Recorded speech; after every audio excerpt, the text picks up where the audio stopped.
We're live on Later, YouTube. the news stats came out where we had 7.7 unemployment. You didn't hear them say crap about it. No. And you won't. No. Exactly. Because the same people who put him in office, mainstream media, are the ones who keep him in office, mainstream media. But when you got 6 corporations that control 97% of the media, then we expect. Right. It's crazy. Now, when was that law? He may not be good for the country, but he's good for ratings. Yep. If it wasn't for Trump, corporate media would be done. I think they would be completely done if it wasn't for Trump. Well, I mean, but we're currently. So what's Trump's true purpose? To enrich the richer. I mean, it seems like I that's think what he's everybody Trump else is does. a showman. Yeah, he's a diversionary tactic. No, Trump is a showman. Trump's job is to distract the masses who won't notice that the economy is about to crash worse than ever before. Yes, that's what. See, they always, look at the right hand, while that left hand's doing some dirty stuff. Yep. You know it. It's like I tell folks, the Democratic Party wanted Trump in the White House. That's why they made sure Hillary, instead of Bernie, got the nominee. Mm-hmm.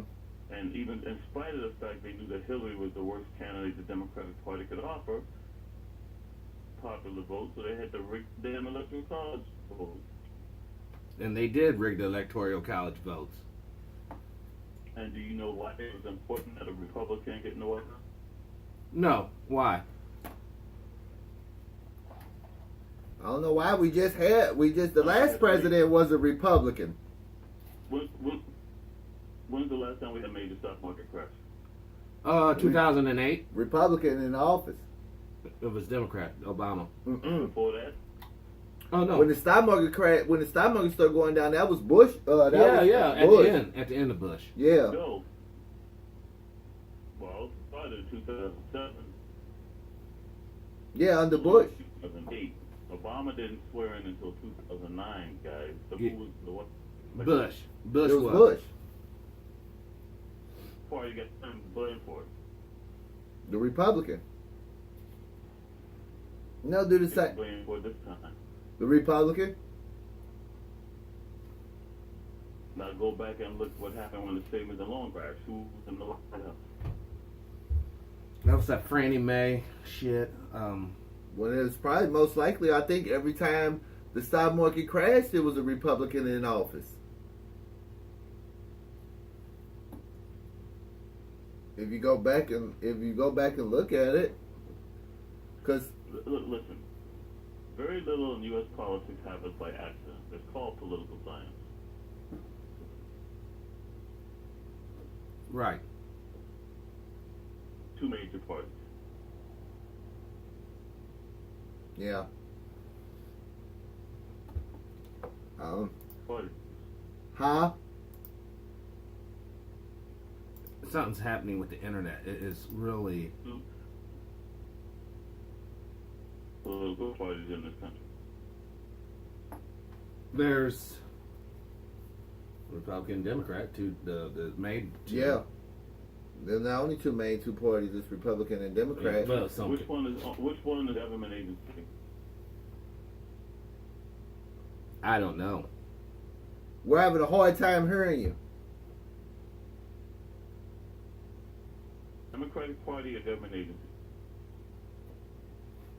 Democrat Party's government. Well, it got blocked out. I couldn't hear. I know. it. It's like right at the Well, key. like it's cutting out, like it's cutting in and out on us. So we're hearing like bits of what you're saying. They try to call me back? Yeah, let's do that.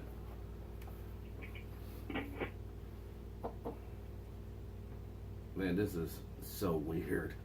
It's been like that all day. Before today, this was the least of the issue was the audio. Audio was perfect, but now all of a sudden it's like, oh. Trump re-election campaign headquarters. Yes. It's the other morning show. All right, we got Mark back on the phone, folks.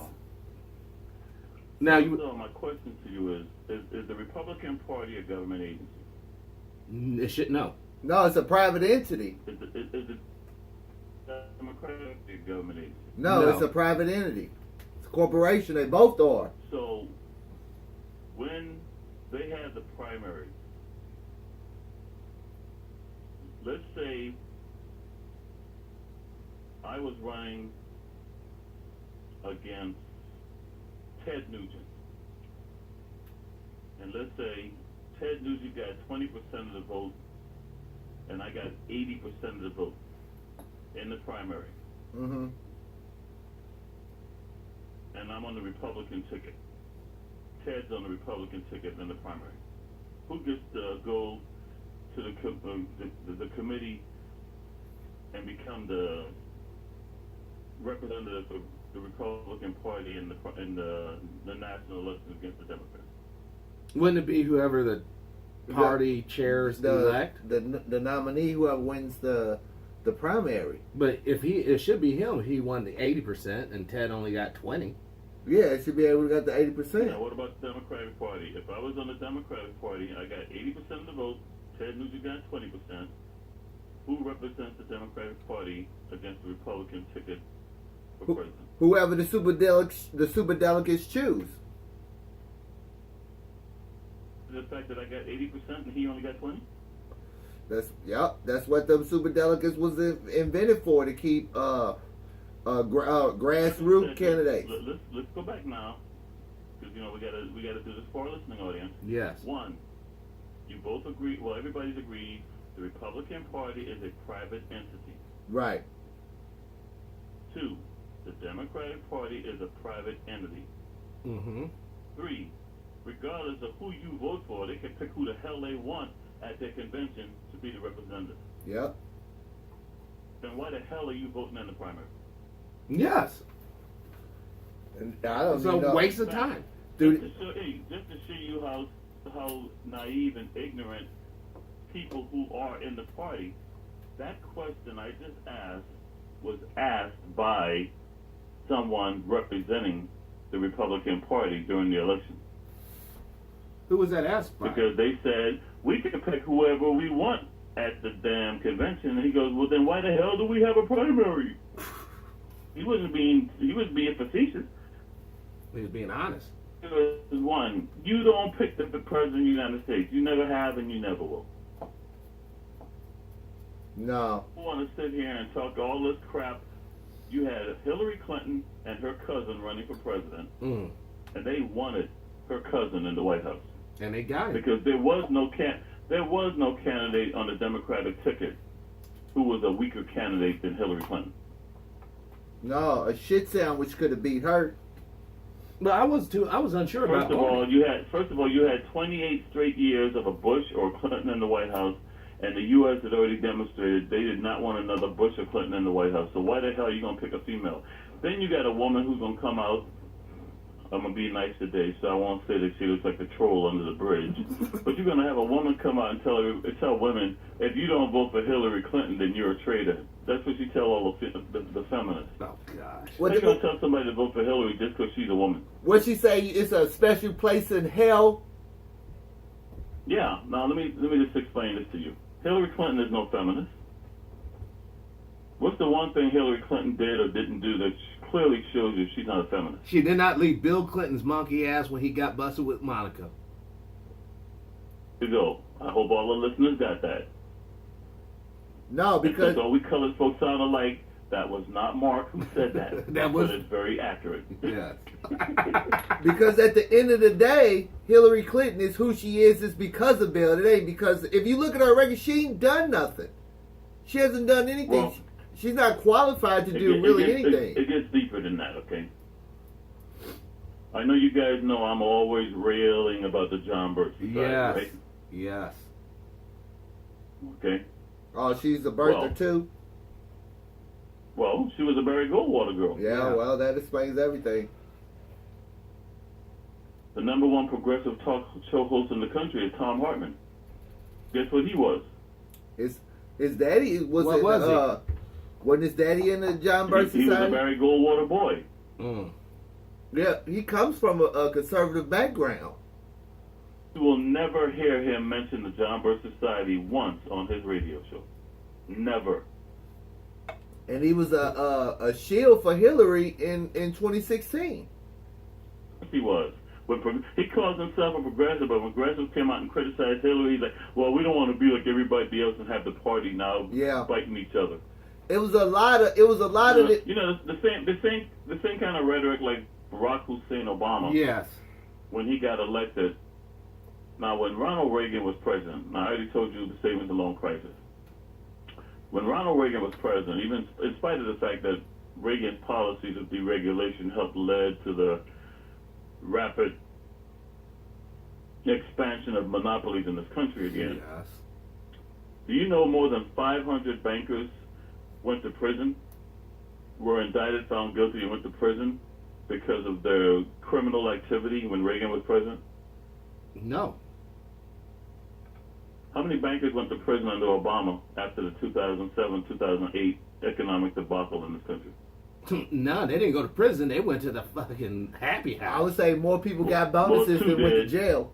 Two did, and neither one of them was very light skinned. But anyway, the point is, Obama's first thing he did came out and said, "We must look forward, not backwards." Yep. He said that a So lot what of was the times message? too. Yeah, what was the message? We gonna bail the banks The out with message your was, money. you don't go to prison, and then what do we do after that? We use the taxpayers' money to bail out whom? The banks. And did the banks give us loans to buy a house after that? Heck no. Mm-mm. In No. fact, if you had a savings account, it cost you money to keep your money in the bank Yep. Talk about robbery. because interest rates were so low that you weren't making any money keeping your money in the bank, and they started charging you to keep money in the bank. Mm-hmm. Well, now if So what I'm saying is to you is this, okay? The stock market has always been a pyramid scheme. Yes. Now, in the 70s, something very unique happened in this country that people don't realize, okay? Up until the 70s, we had a glutton of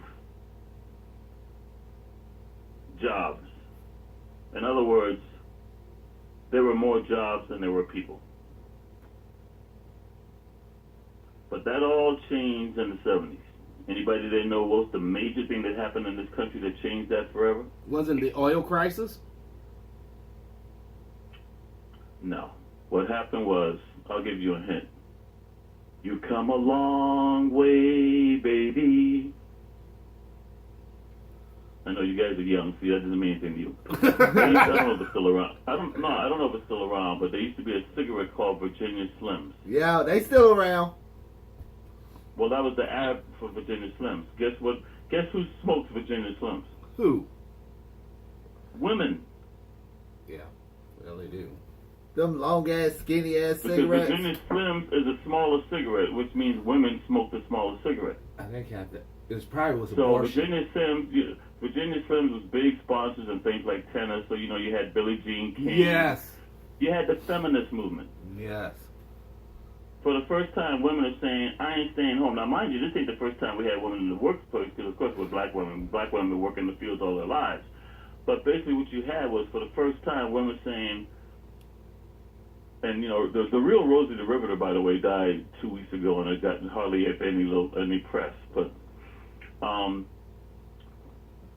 we talk about DACA and everything, and I'm coming back to Virginia Slims here, but we talk about DACA and everything, and folks have a very short memory in this country.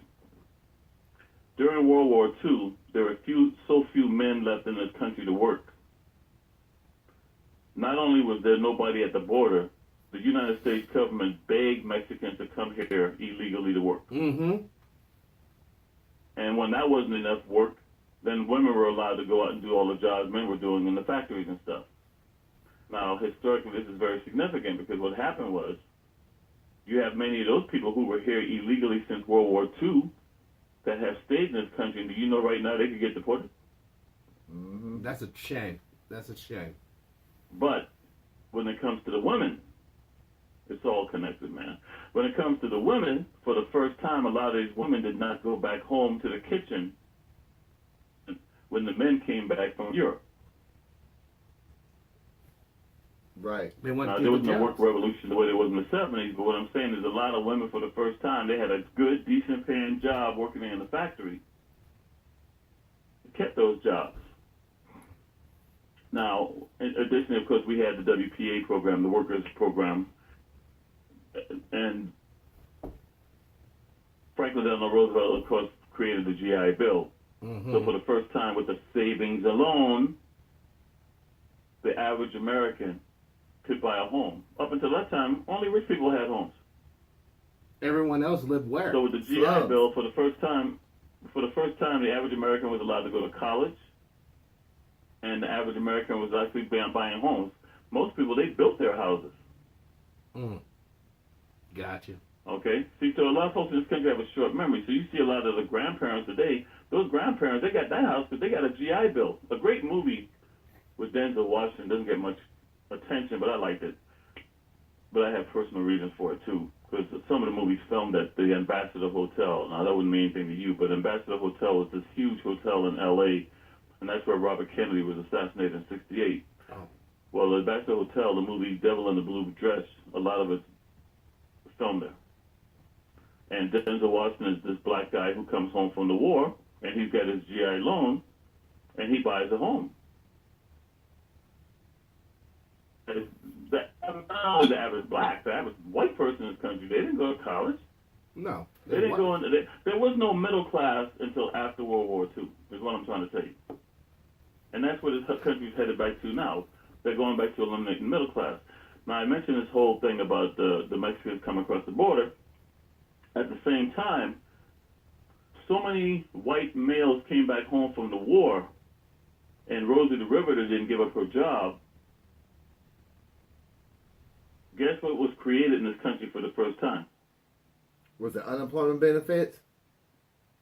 Motorcycle gangs. Yeah. That's where the Hells Angels come from. The Hells Angels are all World War II veterans who came home and were pissed off at white women because those white women, as far as they were concerned, took their jobs. Batting the niggers and the wetbacks. Yes. And that's why the Hells Angels, if you notice who they hate women, they hate niggers, and they hate wetbacks. Right. And these guys figured they fought in the war for this country and came back home. And for the first time, guess what? Well, you know, you had a job at the plant while you were gone, but Susie Rottencrotch is working there now, man. Yeah. For a hell of a lot less, too. Yeah, seriously. Now, it's kind of ironic because earlier I know when the brothers mentioned Trump getting credit for unemployment. You know, Harley Davidson right now is on hard times, right? No. Mm-hmm. I didn't know that. Oh, yeah. And you know why? Because this country has gotten so bad in the way it treats its employees, the average U.S. citizen can no longer afford to buy a Harley Davidson motorcycle. Yeah, I believe that. Yeah. One of the greatest quotes by Henry Ford was, oh, by the way, speaking of Henry Ford, what's Henry Ford most famous for?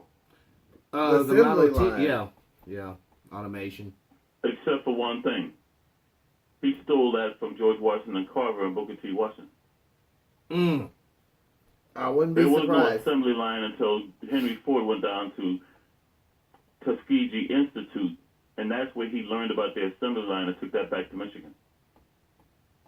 You know, I hear Also, you so guys know much that? about Tuskegee. I hear so, you know, the syphilis, the black airmen. Well, let's not get into syphilis. I just asked you a question. Did you know that about the assembly line? No, sir. No. That you know that. Because this is white America. They take credit for all of our shit. Mm-hmm. That is true. Henry Ford stole the assembly line idea from Tuskegee Institute.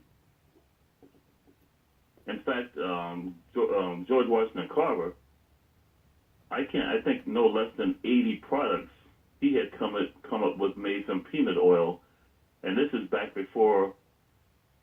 Oh, and by the way, he saved the white farmers down in Alabama How? and Mississippi because they're all they have to do is grow cotton. Now, I don't know if any of you farmers, but when it comes to your soil, you have to rotate the crop. If you don't rotate the crop, the soil dies. And these whites, you know, they didn't know any better, so they couldn't understand why the cotton production was so low. So who comes in? They bring in a nigger. This nigger taught these white folks how to rotate their crops, but more importantly, he taught them how to eat weeds in their yards. He said, no, this weed, because they're poor. Right. He's like, listen, I know these are weeds. Let me point out the ones that are poisonous, but most of these anybody can eat. And taught them how to boil weeds in their pot, just like you do cabbage, collard greens, turnip greens, whatever. So the very same people who after slavery and Jim Crow era, who was treating blacks like crap, George Washington Carver saved them. Wow. Meanwhile, these people had peanuts in their yard. They didn't even know what to do with the peanuts. So they should just plow that up or feed that to the hogs. By the way, I know all about peanuts too because I grew up working in fields in South Carolina. So you ate boiled peanuts? Oh yeah, baked peanuts, boiled peanuts, broiled peanuts, you name it. But the thing is, raw peanuts. Gotta be careful with raw peanuts though, because you eat the wrong ones at the wrong time, dude. It'll mess your stomach up. But I digress. So the thing is though, George Washington Carver went to the United States government. After all these white folks were sitting there arguing about whether or not they were going to have tariffs on peanuts or whether the U.S. government should support the peanut production down in the South, 15 minutes left, they said, well, boy, you got 15 minutes. Is that enough time for you to make your presentation here? Well, no, sir, but I'll give it a shot.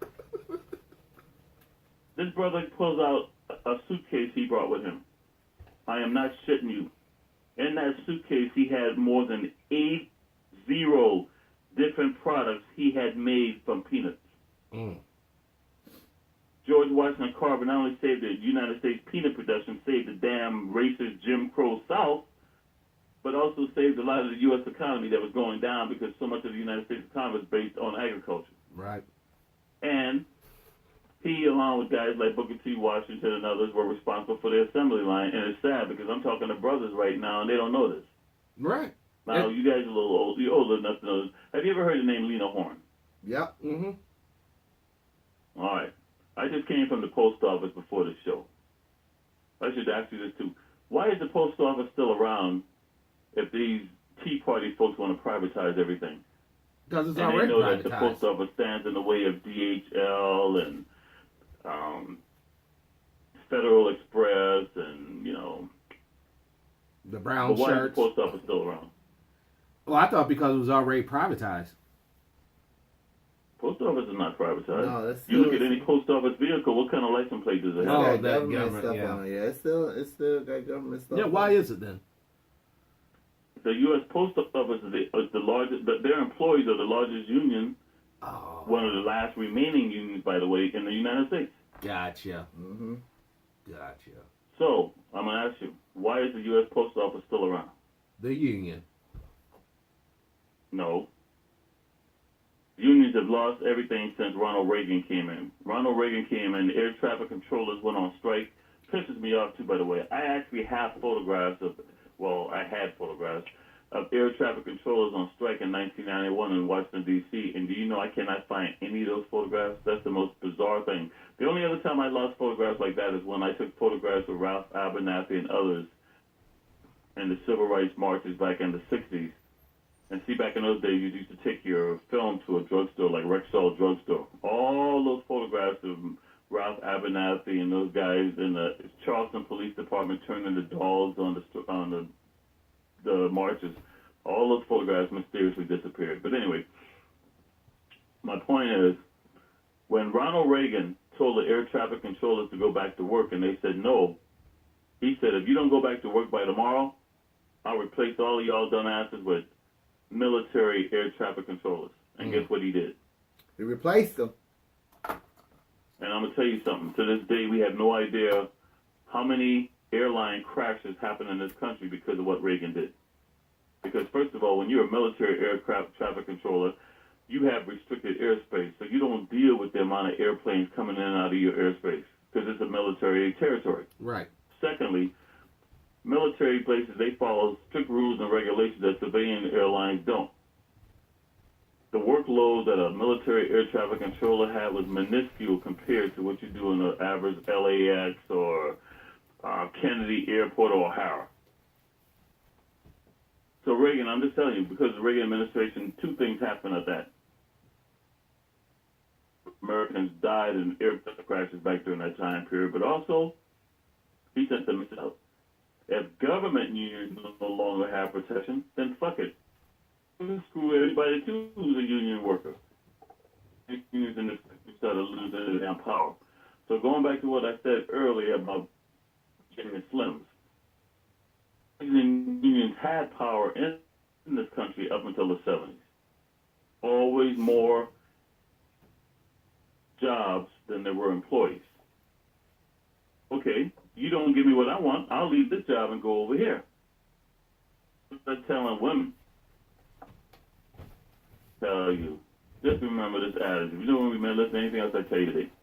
When people think they're fighting the system, they're often doing what the system wants them to do. Right. Change from the system, and the system, they can't go back and complain later on because they only, the system says, well, hey, this is what you demanded, so we gave it to you. Mm-hmm.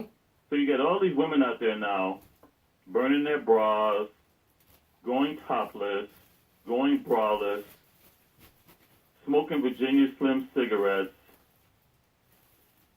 not staying home barefoot and pregnant anymore, demanding jobs in the workplace with men,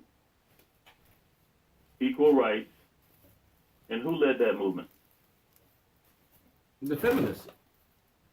Okay, who's the number one feminist in the women's rights movement?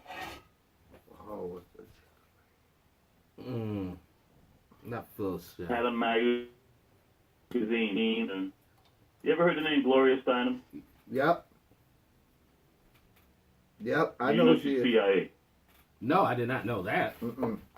But I heard of that chick. Gloria Steinem was CIA. So what am I telling? When it was led by what organization?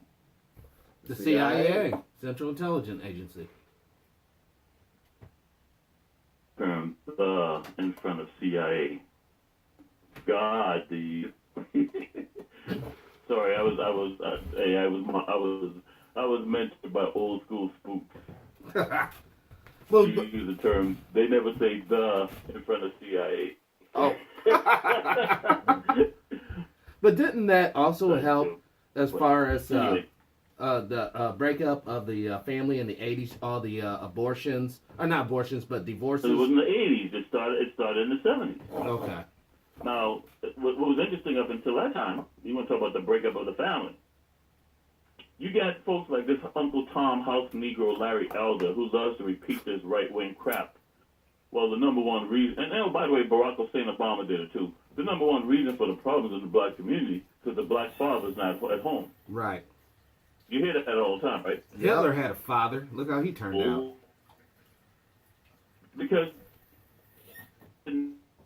Nam, all the black fathers, others in World War II.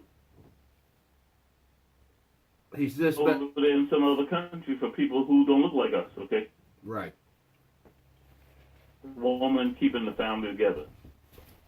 Minister, but if it wasn't for those black women in the church, that black church would die.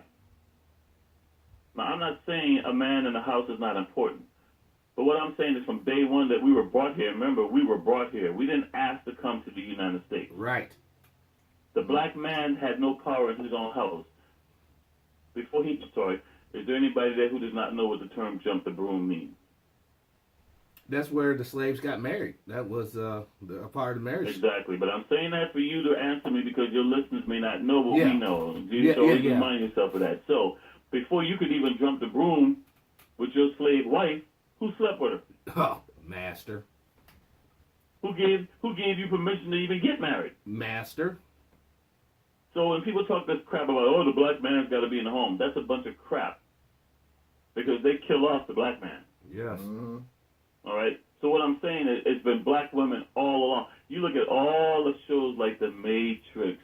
Who's the one that saves the planet? The black woman. Yeah. There you go. And that's Hollywood telling you that. Who saved Alabama from itself in the recent election? Black Roy women. Moore. Black women. There you go. So I'm not going to beat this in the ground. What I'm just saying to you is, when you get all these feminists now out in the streets demanding equal rights, led by a woman who's working for CIA, what happened for the first time in this country? There were more employees than there were jobs. Wow. So now you don't have that bargaining chip from a union threatening to go from one job to another if that company doesn't give you what you want. Right. Wow. Something else happened during that time period. Because, see, the American dream has always been a nightmare for the average person. And I know we alluded to it the last time I was on, because we talked about shows like The Rich and Famous and all that stuff. They always want you to, glamorize and idolize and want to be just like other folks. That's why Trump's in the White House. He symbolizes everything the average white American, and black for that matter, has been programmed to believe. I want to be a white man who can say what I want, do what I want, and spend money like I don't care. Yep. All right? So, to give you that pipe dream, what happened in the late 70s, early 80s? Two things. One, now that you have a glutton of people in the workplace, and you no longer have that bargaining chip. Now, people don't realize it, but there was a reason why women were at home. All of a sudden, women are in the workplace now. They're not breastfeeding their babies. So where's the baby getting the nourishment from? Formula. So people are making money by convincing you don't need to stay home and titty feed your baby. Right. Now, mind you, breastfeeding your child, you're giving that child the immunization you already have, and there's no need for them to get many, if any, vaccinations. Yes. Now you're putting all these children on baby formula, you got to be vaccinated. So now another industry is making money off you. Mm-hmm. Women not in the workplace, who's cleaning the house? Yeah. Who's You got indoctrinating somebody the else children? now in your house. Who's watching your child? The nanny. Or the babysitter. So you got somebody else watching your child, titty feeding your baby, and you're out there thinking that you're getting equal rights, because this is how you've been programmed to go out there and believe. Meanwhile, you're not even making enough money to cover the cost of the person you're hiring to do what you should have been at home doing. Right. So now husband and wife both are in the workplace. If you were to take the average woman in this country and pay the average housewife the salary for the kind of work she did at home, she would have been almost in the six figures back in the 1970s. Mm. Picking up the children from school, babysitting all day, not to mention breastfeeding, Right. cooking, cleaning, parent-teachers associating meetings, all the things, taking them to soccer matches. I mean, just go on and on and on. Grocery shopping. If you look at the things that an average woman at home was doing as a housewife, as they call it, as a mother at home, and gave that woman some self-worth by letting her know how important that was, Right. you wouldn't have had so many women being brainwashed and convinced that there was something wrong with her staying at home. So now you got both people out there in the workplace. Nobody's sitting at the dinner table at home anymore, but something else happened. People now realize, guess what? They can't afford to stay in the middle class, capture that American dream of the 3-bedroom, 2-car garage, white picket fence home. So what happened in this country for the first time that the average American never had before? What? A credit card. Oh, God. Up until that time, and I was brought up this way, if you can't pay for it in cash, Don't mess then with you don't need it. Nope. But all of a sudden in the 70s, now you got husband and wife, if you're lucky to have the husband still alive, because Vietnam took its toll on us. But if you had a husband and wife at home, all of a sudden both of them are out in the workplace, and they got a credit card. They're being encouraged, oh, that's okay. You don't have to wait like your parents did to get this. You can get it now. Right. Just put it on credit. Pay the interest. Now, brother mentioned earlier the oil thing.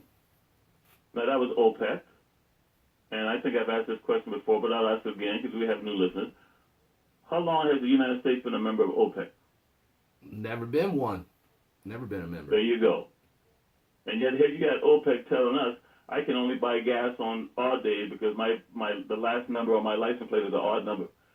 We were hurt so badly by the OPEC oil embargo in the 1970s that depending on what your license plate was, on even number on your license plate was the last number, you went and bought gas today, odd number tomorrow. People were killing each other. People were killing each other in two places. One, in the gas lines at the gas station, and two, stealing gas from people not knowing how to do it. And when they used to use water hoses to suck the gas out, they would swallow some of the gas and end up killing themselves. 70s, okay? Yeah, let it gasoline. While women are out there on the streets, you come a long way, baby. And so now, for the first time, the average employer, which is nothing more than a step up from being what you would call not so much a slave master, but more like sweatshop, indentured servant overseer. And as you remember, a lot of folks talk about places like Georgia.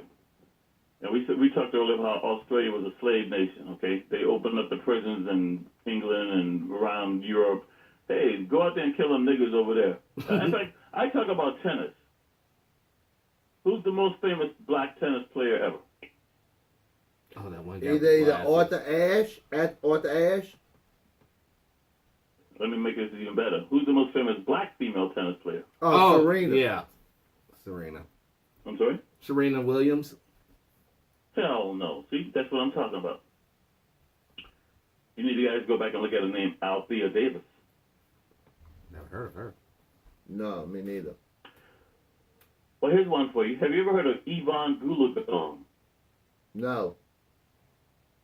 Listeners out there, they're freaking out right now because folks, they didn't know that Yvonne Goolagong was a nigger too, because she's half Aborigine.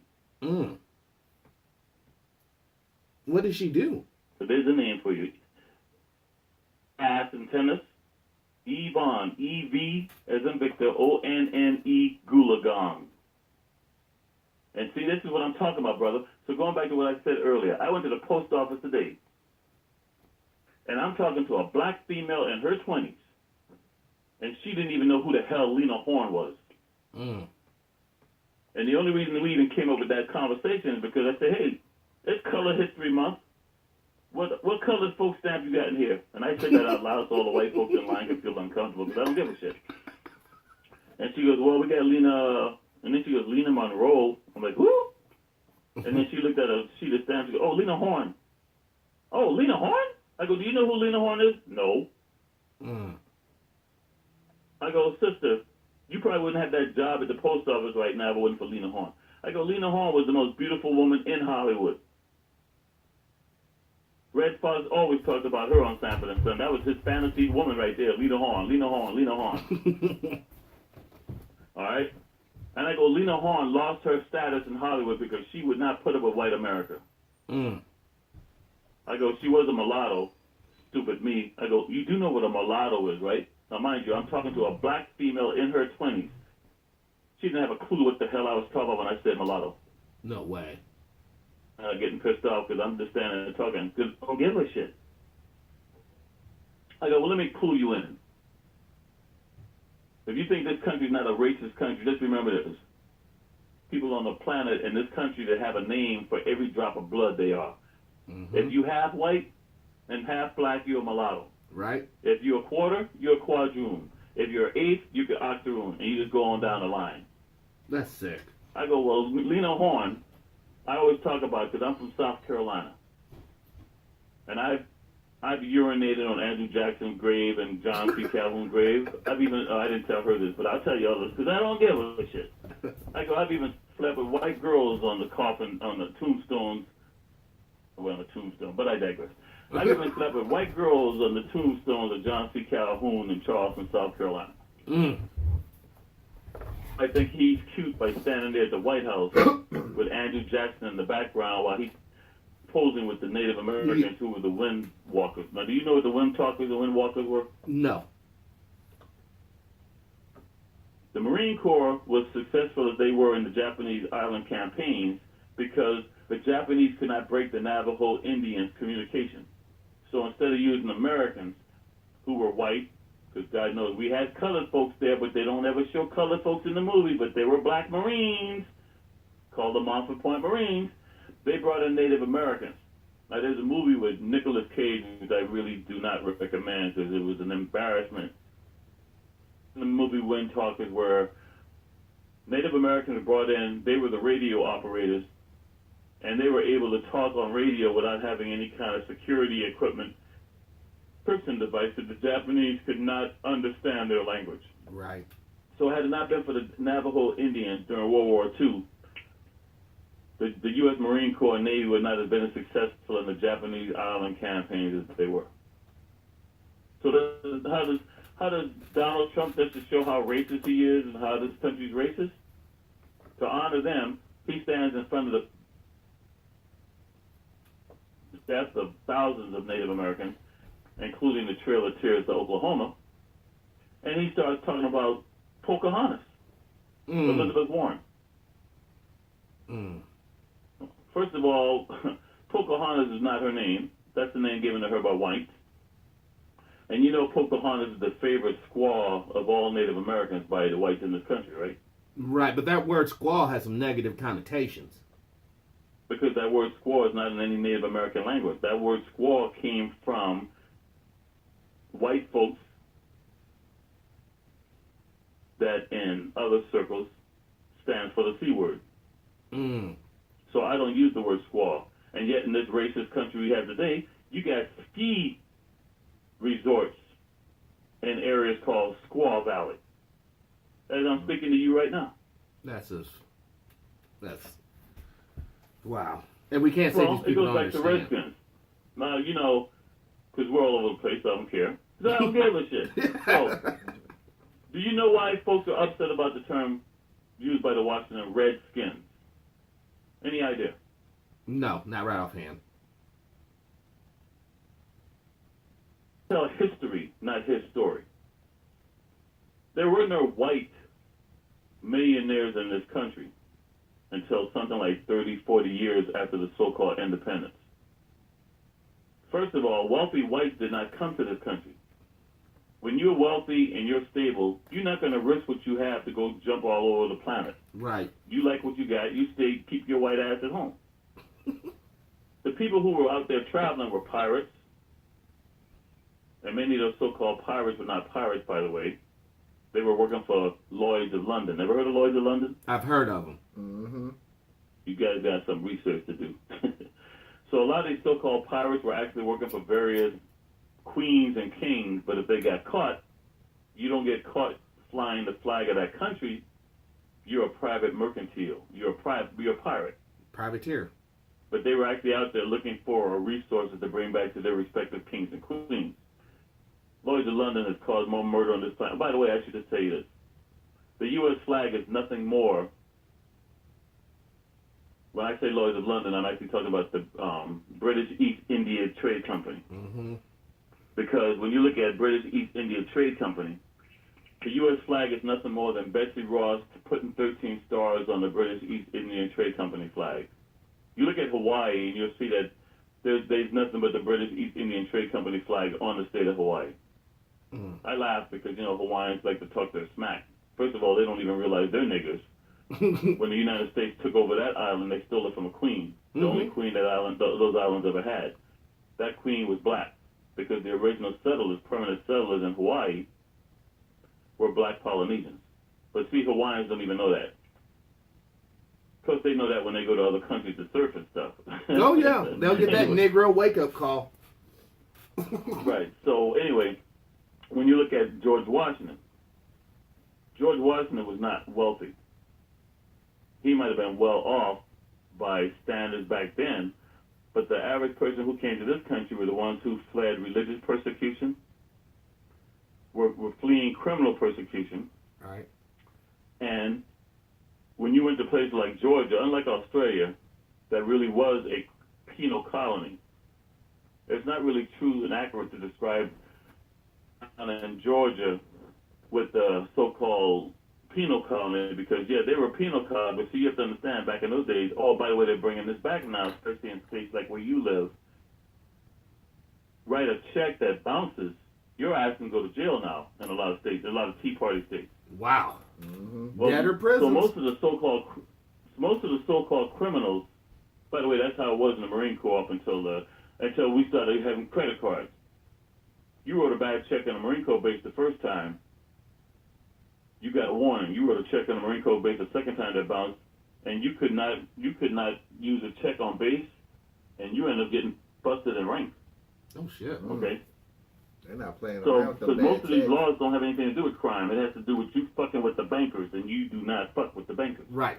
So, what I'm telling you is, and that's what Lloyd's of London is, up until maybe the late 80s, early 90s, Lloyd's of London underwrote every insurance policy in this country. I don't give a damn whether you had car insurance, house insurance, life insurance. It was underwritten by Lloyd's of London. Oh shit.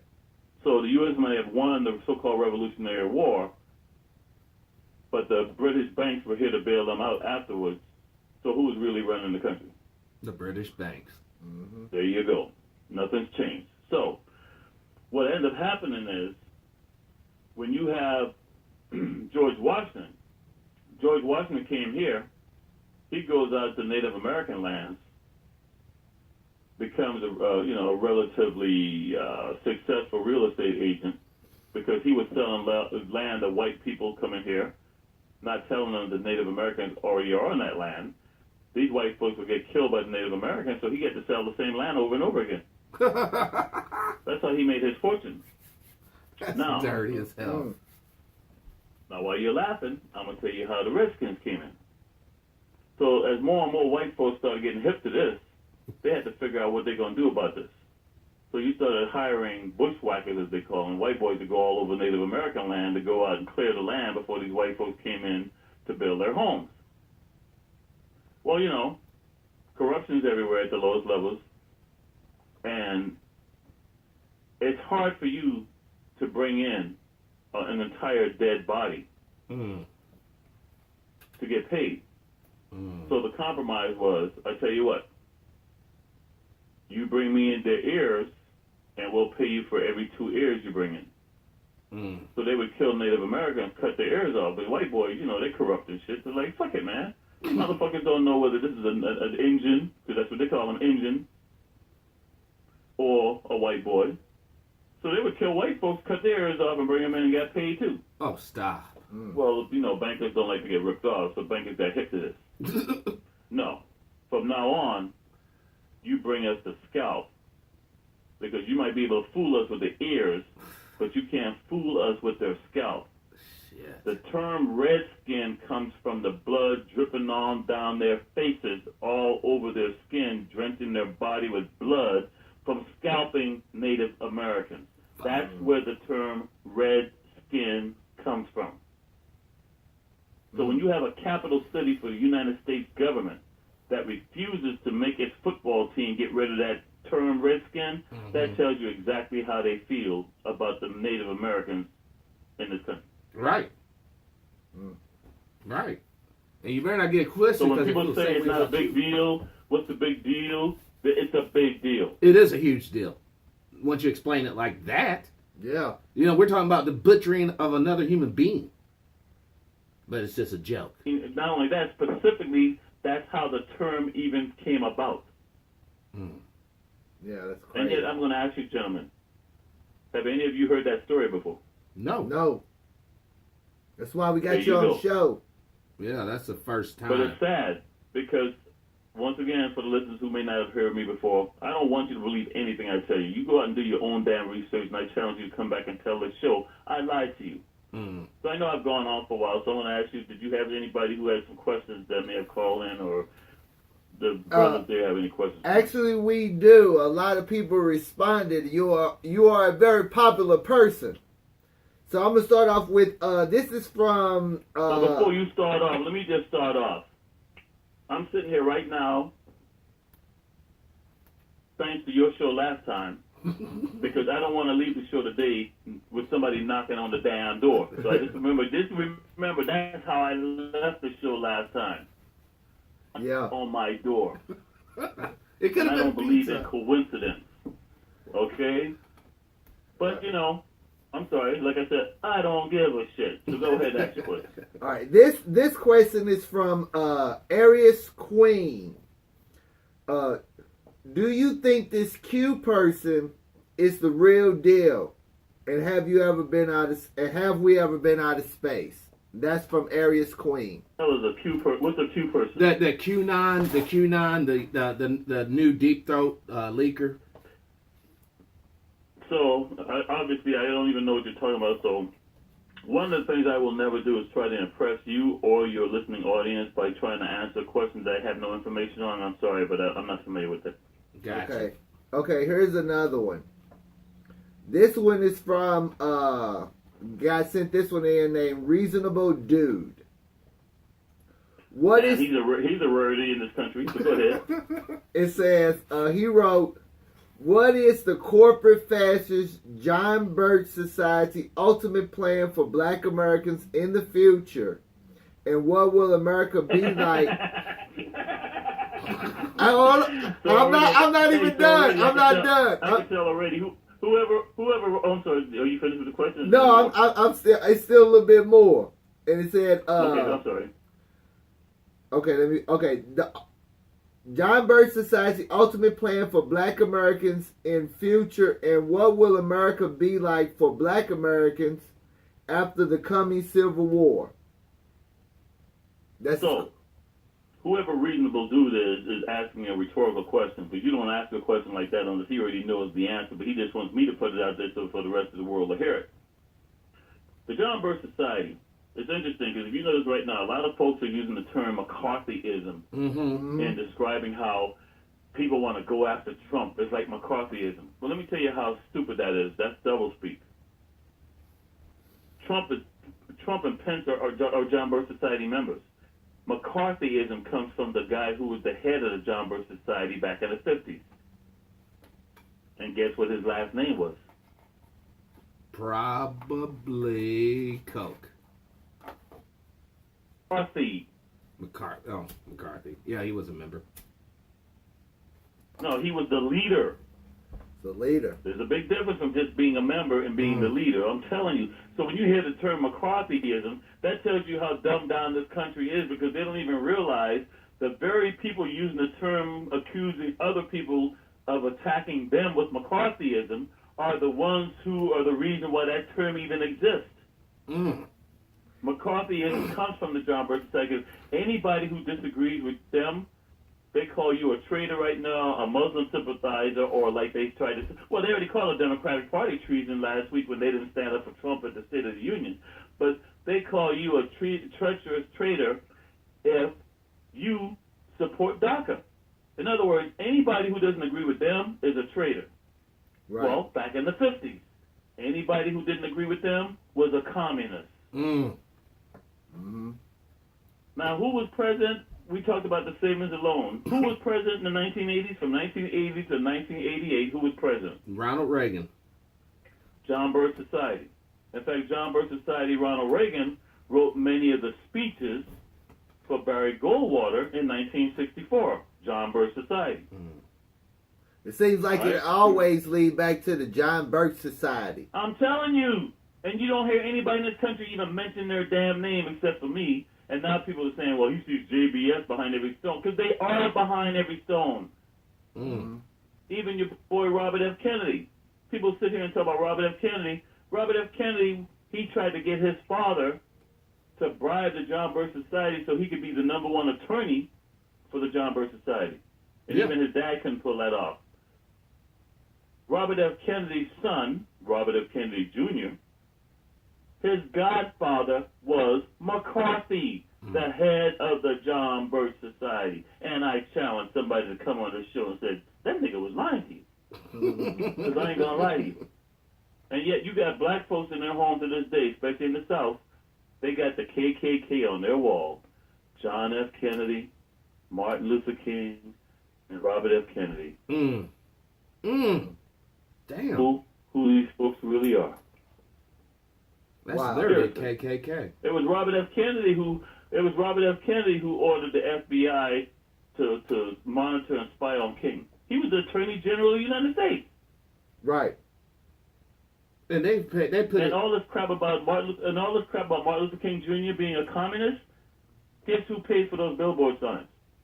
John Birch. There you go.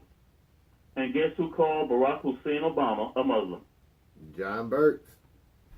But let me just refresh your memory. Is Donald Trump not a birther? He is. He's a birther. Did he not give a lot of money to the birther movement? Yep. And what does the birther movement say about Barack Hussein Obama? Muslim usurper. Yeah. And not a U.S. citizen. Oh yeah. That's Yeah. where the term birther. Now, mind you, I guess they must have known this shit back in 1950s, because Barack Hussein Obama was born in Hawaii, and not one, but two newspapers published his birth. Because back in those days, people used to do that shit. You got married, you died, you had a wedding, you farted. See, you put that crap in the social media. Right. There are not one, but two newspapers printed from back when Obama was born, announcing his birth. How much more do you need to know? Well, Anybody, if they got the brains of an earthworm and research that, just Google newspaper announces Barack's birth. dang. And yet Trump, even during the election, still said, well, I'm not really sure. Right. Okay? All right, so I say this to you because back in the 50s, up until 1989, it was communism. Yes. All they did was replace Muslim with communism. Because the military, this industrial congressional complex has to have a boogeyman to keep those guys making billions of dollars. Yes, Yeah. sir. Yep. So they're running out of enemies around the world, so who's going to become the enemy? This imaginary spook guy that could strike. I'm going to ask you this question again. They're running out of enemies around the world, so who's going to become the enemy? It'd be us. There you go. Now you're starting to be seeing the big picture. And that's why the fastest growing industry in this country right now is the private prison industrial complex. Yep. Putting little juveniles in jail for stuff they used to get detention for. Judge is making money as a stockholder in organizations like CCI, correctional, what they call them, like all these different institutions. Oh, by the way, even Hillary Clinton is invested in private prison industry, if you didn't know that. No. That's double dipping. And when She you see makes this a white law. woman sticking her fingers in Barack Hussein Obama's face in Arizona because she's the governor of Arizona, and they want to pass this state bill, they're not passing this state bill because they want to prove somebody's citizenship. They want to pass that state bill because they know under that bill, more people now can legally be arrested and go to prison because even that governor was making money invested in the private prison industry in Arizona. Yep. That's what's going on in this country. Even if they just You got people right you. now getting arrested in California. And when they get convicted, they're spending their time in some prison in Alabama or Mississippi. No way. Mm-hmm. How the hell is you as a family member visit your family member when they're in a prison 12 states across? Yeah, you can. Typically. How do you meet with your attorney on a regular basis if you want to try to file an appeal? That's what's going on in this country. Never thought about They're that. going to lock you up because there ain't no jobs, brother. Now, since I talked to you last, while Trump is patting himself on the back because of Walmart giving out bonuses, does Walmart own Sam Club? Yes, sir. And what happened to Sam Club? Sorry, Charlie, but we're closing our doors. That's right. Since I talked to you last, Kimberly Clark has announced they're going to, I like the way they use that term layoff, because layoff implies temporary. There ain't Yeah. nothing temporary about this layoff.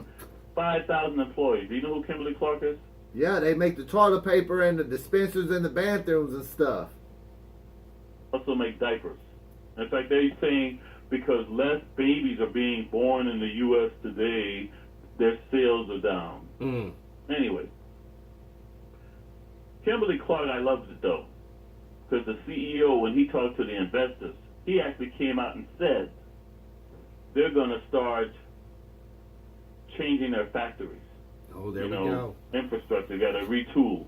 Mm-hmm. Guess where the Robots. money came from for them to rebuild their factories? Where?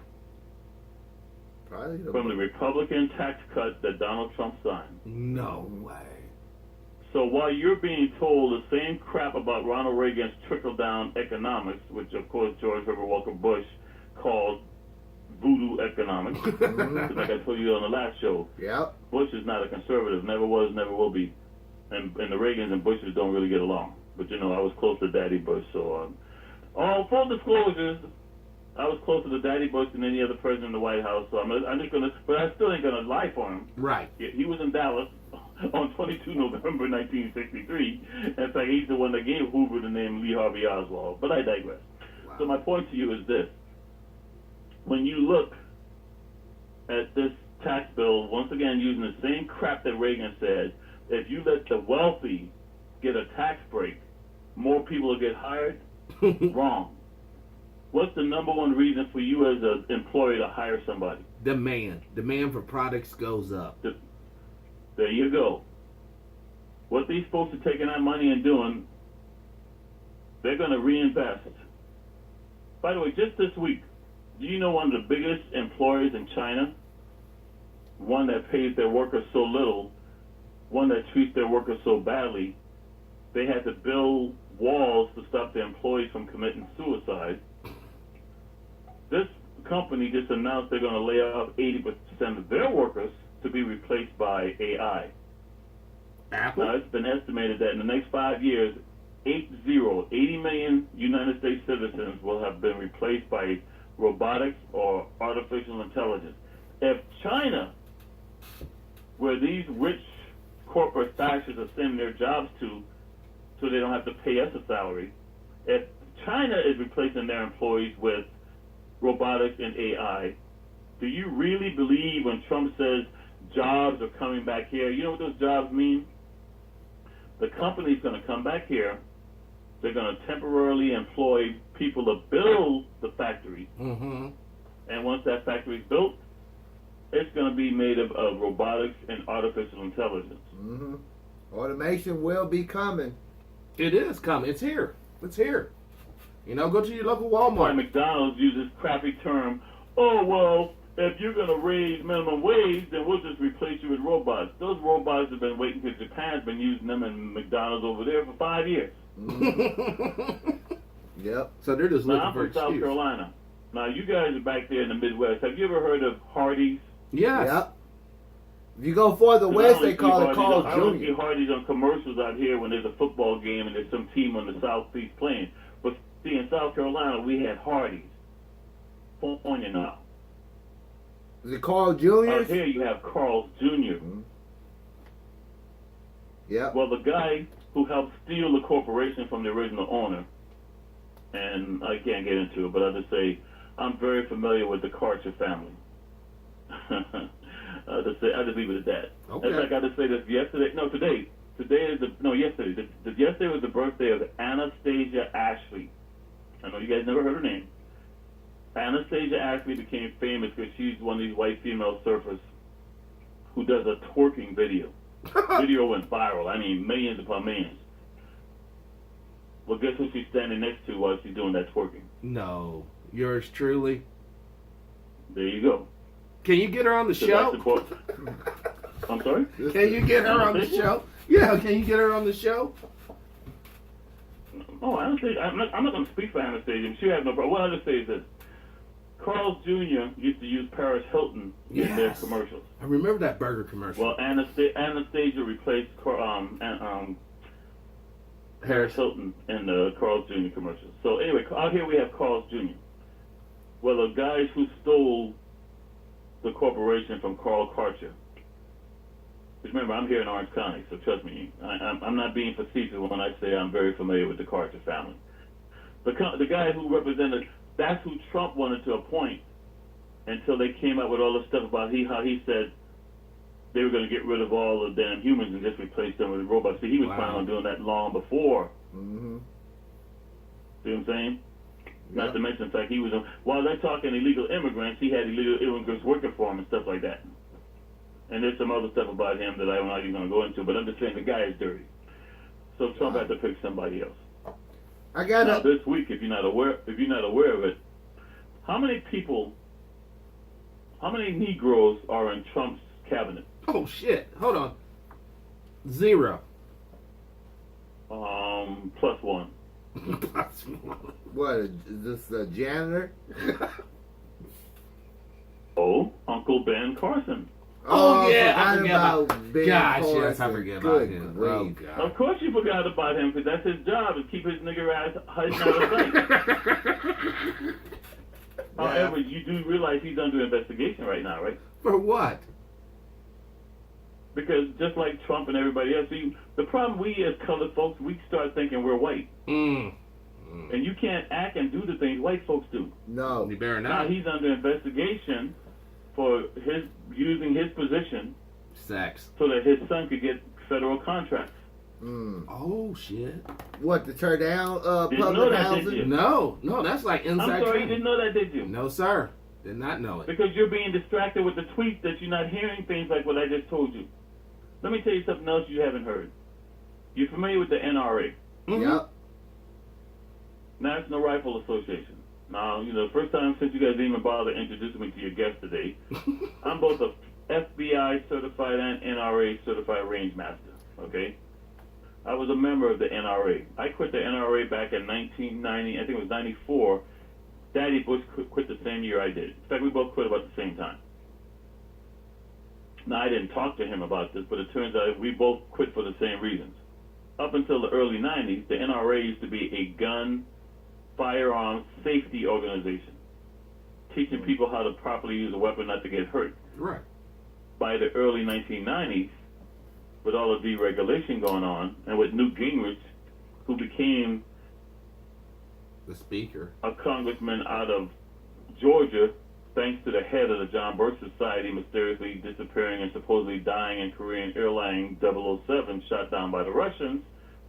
But I suspect that he actually was alive and he went over to Russia to merge the John Birch over there with the John Birch here, but that's a story for another day. But I'm just saying, Newt Gingrich and the boys, they led what was called a contract with America. Anybody who wasn't, but back then they didn't really call themselves the Tea Party back then. They were more the populists and the far right wing, the militia groups, the religious right, the evangelicals, all those folks. They hated Clinton. And those of us who didn't support them call it a contract on America. So all the crap they were saying about Obama, they were basically saying about Clinton, except that he wasn't a Muslim. Right. About Franklin Delano Roosevelt. He's a socialist. He's a communist. And they tried to kill Franklin Delano Roosevelt because Smedley Butler stopped that coup. Clinton down. Remember, Clinton went down for Monica Lewinsky. Yeah, he did. After him for him. They went after him because they tried to claim that he was involved with illegal land deals down in Arkansas. Clearwater, whatever. Get him for that. All of a sudden, the Monica Lewinsky thing came up. And see, that's because folks don't realize when you're in office, you're always surrounded by the enemy. Because I'm just going to ask you a question. Not that I'm saying that you're a woman or a 19-year-old intern. But what 19-year-old intern has oral sex with a man, and then because semen gets on her dress, she never takes the dress to the cleaners? Yeah. But it's Who's going to say something like that? no one in the right freaking mind. Exactly. So, folks, this is how stupid Americans are.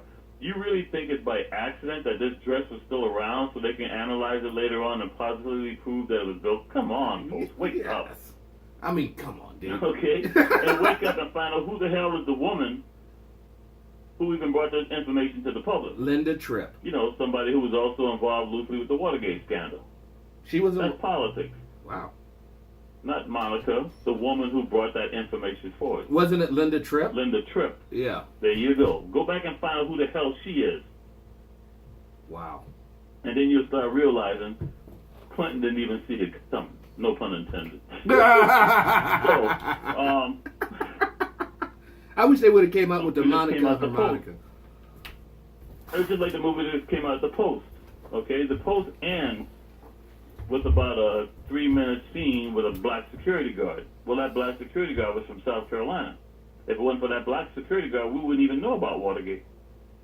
Wow. And he couldn't even get a job afterwards. So, who was Oliver Stone? Barack Obama, Dick Gregory is one of the people who had to hire that brother because after he brought Nixon's administration down, he got, I love those terms, he got whiteballed, because I don't use terms like blackball. Right. He got whiteballed and couldn't even get a job in this country. Mm-hmm. Yeah. All right? But I'm glad because at the end of that movie, The Post, because the Watergate really didn't have much to do with The Post. The Post was about the Vietnam papers, the Pentagon papers. But somebody chose to put those last 3 minutes in there to show this black security guard doing his job and finding. I'll tell you this though, most folks don't know. With the Watergate scandal, they were not trying to steal documents from the safe belonging to the Democratic National Committee. What were they actually doing? I thought they were just spying on them. Just wanting to see their strategy. If you open a safe and you ain't taking something out. Oh, what you're are putting doing? something in.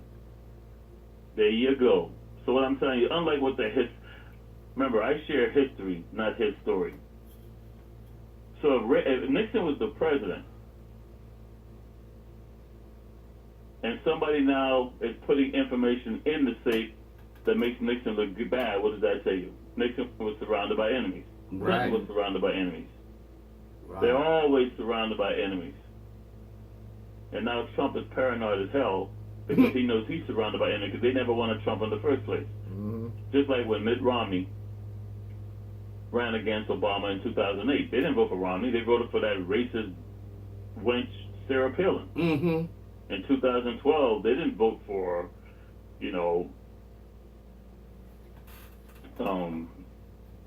I'm sorry, I said Mitt Romney in 2000. I meant to say John McCain. In 2008, they didn't vote for John McCain. They voted for Sarah Palin. In 2012, they didn't vote for Mitt Romney. They voted for John Birch Society boy Paul Ryan. Mm. And this time around, they did not vote for Donald Trump. So who did they vote for? Pence. And he's sitting there like a good old boy, Pence, too. in my humble opinion, is the most dangerous politician in this country, second only to Ted Cruz. And that's only because Ted And Cruz these is folks truly have no deranged. problem getting rid of Trump, making it look like black or brown folks did it, which will start a civil war in this country, by the way. But they don't want Trump. Mm. They never wanted Trump. One, Trump's not a conservative. Two, Trump's not a Christian. Trump talks about illegal immigrants. Hell, his wife was working in this country illegally when she came here. Barely talks English. Mm-hmm. Wish she did that at And all. so when anybody asks me if there's any such thing as white privilege, two of my favorite examples. One, there's no way in the world that Negro, Barack Hussein Obama, would have ever gotten elected if his wife had naked photographs on the internet when he was running for president. You got that right. Mm-hmm. Two, you guys know who Bill Walton is? Bill Walton, the basketball player? Yeah, Bill Walton. Mm-hmm. Yeah. I know he So when is. people say there's no such thing as white privilege, I go, yeah, that's why Bill Walton was able to hide members of the Sudanese Liberation Army. That's why Bill Walton was able to get arrested on several occasions for protesting the Vietnam War, but it didn't affect his NBA career at all. Mm. Meanwhile, you got a colored boy Kaepernick.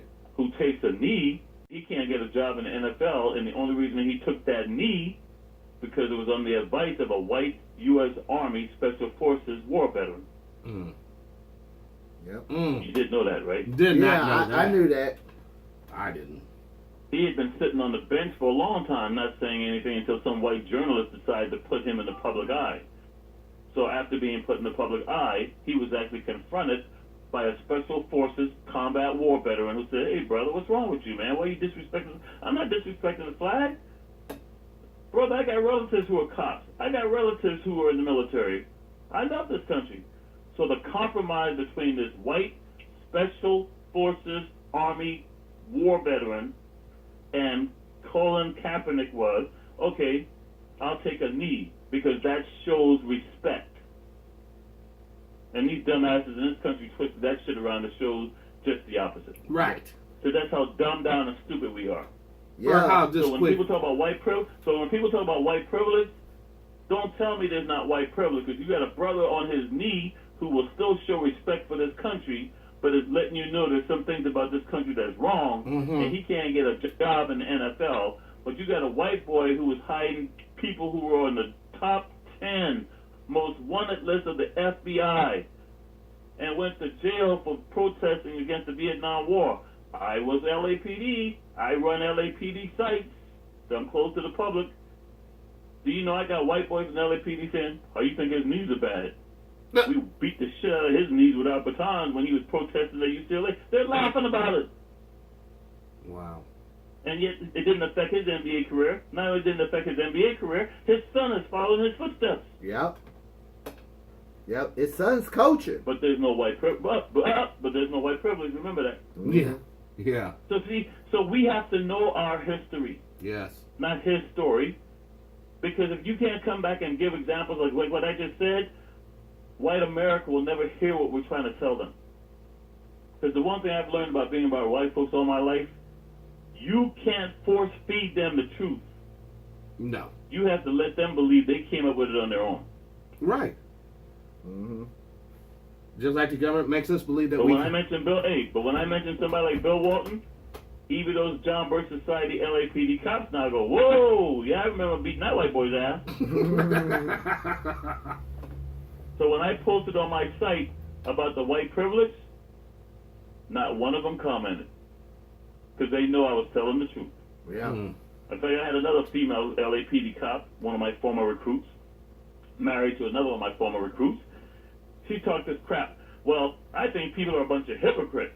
They're going to sit here now and talk about how great Hugh Hefner was, and he ran Playboy magazine. Why are they complaining about there might be some nude pictures of the First Lady? And, of course, I told her, it ain't about comparing Hugh Hefner. It's about the fact that had that been Michelle Obama, you know damn well Barack Obama would have never gotten the White House. Right. Yeah. And guess what? Nobody else commented again after I made that statement. Because they know exactly what the hell I was saying, and they know I'm damn right. Right. Oh yeah, they had to be flawless. They couldn't do nothing. We do have another question from I Am God. That's the person that chimed in. I Am God. Would you ask Mark about common law and how we can apply it? All right, well, that's a tough question, but I'm sorry because you did ask the question earlier. So, in that long-winded dissertation on my soapbox, I had the question asked to me in around October of 2016. What did I see in the future? And I told them, I said, well, if Trump gets in the White House, John Birch Society is going to be running things. And if you want an idea what it's like, get the book by Margaret Atwood, Canadian author. There was a movie that came out in the 80s with Natasha Richardson called The Handmaid's Tale. Check this out, brothers. I wish I was making this up. Do you know, while I was on the show live with Carl Nelson telling people about The Handmaid's Tale, somebody called into the radio station. And he said, well, you don't know this, but we're getting ready to come out with a new TV series, The Handmaid's Tale. There was a guy from the production team for The Handmaid's Tale who was obviously listening to the radio show, and he called in, and sure enough, during the Super Bowl last year, guess what they advertised on the Super Bowl? Handmaid's Tale. The Handmaid's Tale. Guess what TV show just won, I guess, some Emmy Awards? That show? I don't know. Watch TV. Oh, yeah. Wow. So I'm just telling you, after I came on Carl's show and I mentioned The Handmaid's Tale, do you know that everybody went out and tried to buy that book, and Margaret Atwood's book sold out around the United States? Wow. Hey, will you tell? So to answer the previous question from Reasonable Dude, if you want an idea, then I strongly suggest. I haven't seen the new TV series, but I strongly suggest you go back and find the movie with Robert Duvall and Natasha Richardson, The Handmaid's Tale, because they want a theocratic government. What is Mike Pence? He's a Christian conservative. The Democrat. Evangelical. The kind of guy who says your 12-year-old daughter can get raped by 12 guys, she still will have that baby because God intended for her to be pregnant. Mm-hmm. And then I guess God intended for them to get punished for their crimes, I hope, too. What crime? They raping a girl. Under these folks, that's not a crime. Niggas have no rights. If you look at the Handmaid's Tale, they round up all the niggas. They round up all the feminist movement people. Anybody who's on the pill. It's like a handmaid is somebody who has the baby for you because your wife can't get pregnant. Oh yeah, the story in the Bible with the handmaid. There you go. That's Come on, dog. Yeah. Oh my God. So what I'm trying to tell you is, before I go to the next question, up until 1978, the average evangelical in this country had nothing to do with Israel. In fact, they're, straight out anti-Semitic. That's the true term of anti-Semitic. But a little funny thing happened. I call them the kosher Nostra. Because what you had in 78, as people were getting together to go up against Jimmy Carter, two significant things happened. The John Birch Society, who picked Ronald Reagan as their boy to be, they were able to merge together the evangelical movement along with the Catholic Church and the far right-wing Zionists in Israel. And that's who's been trying to take over this country now for the last 30-plus years. They're doing a good job. They had a lot of success. In fact, what they did in the 70s,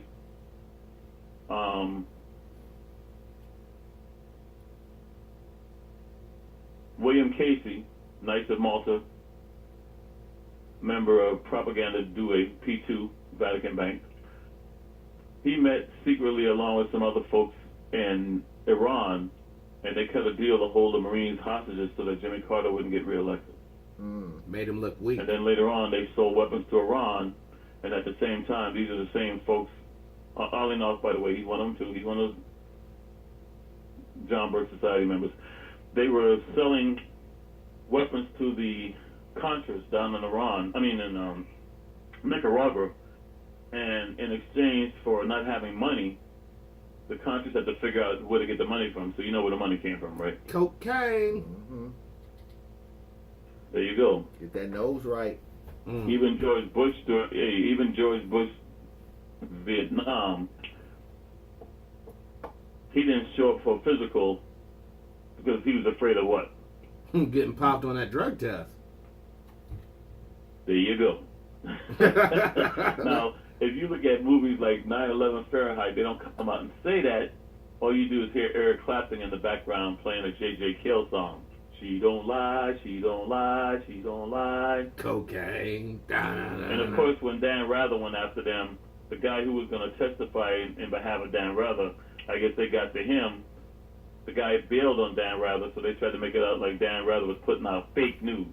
There ain't nothing fake about what Dan Rather was putting out. It's just that his source all of a sudden decided he was no longer going to be Dan Rather's source, and without a substantiated source who's going to come out and verify it, it made the journalist look like an idiot. Right. But I don't feel sorry for Dan Rather, because Dan Rather's the one who lied to the American people about the Zapruder film. And until that film was released later on for court testimony, when by a boy from Permadex, Guy Bannister, who had many names down in New Orleans. Anyway, when Guy Bannister was on trial after the Kennedy assassination was reopened under Jim Garrison, that's when the first time Americans saw the Zapruder film, which was locked up in a Time Life vault for years. And you realize that everything Dan Rather told you about the Zapruder film was total bullshit. Damn. So I don't have no... It's personal for me, too, because remember, I'm a retired Marine. He get the Marine Corps boot camp. Later on, he joined the National Guard, but he goes around telling people he was a Marine. So, for me, it's personal. I don't feel sorry for Dan Rather getting manipulated the way he did in the George W. Bush scandal. But I will say, Dan Rather was not putting out fake news. It's just that the people he had as sources became cold feet and reneged on their promise to support him when he took that to the media. Well, let's just say it like it really is. They didn't want to die. And I'm sure Yeah. someone came to him, hey, look, Joe, I know you see those, those grandchildren of yours. Don't you want You to mean see like them? that knock on my door last week while talking to you guys on the phone? Yeah.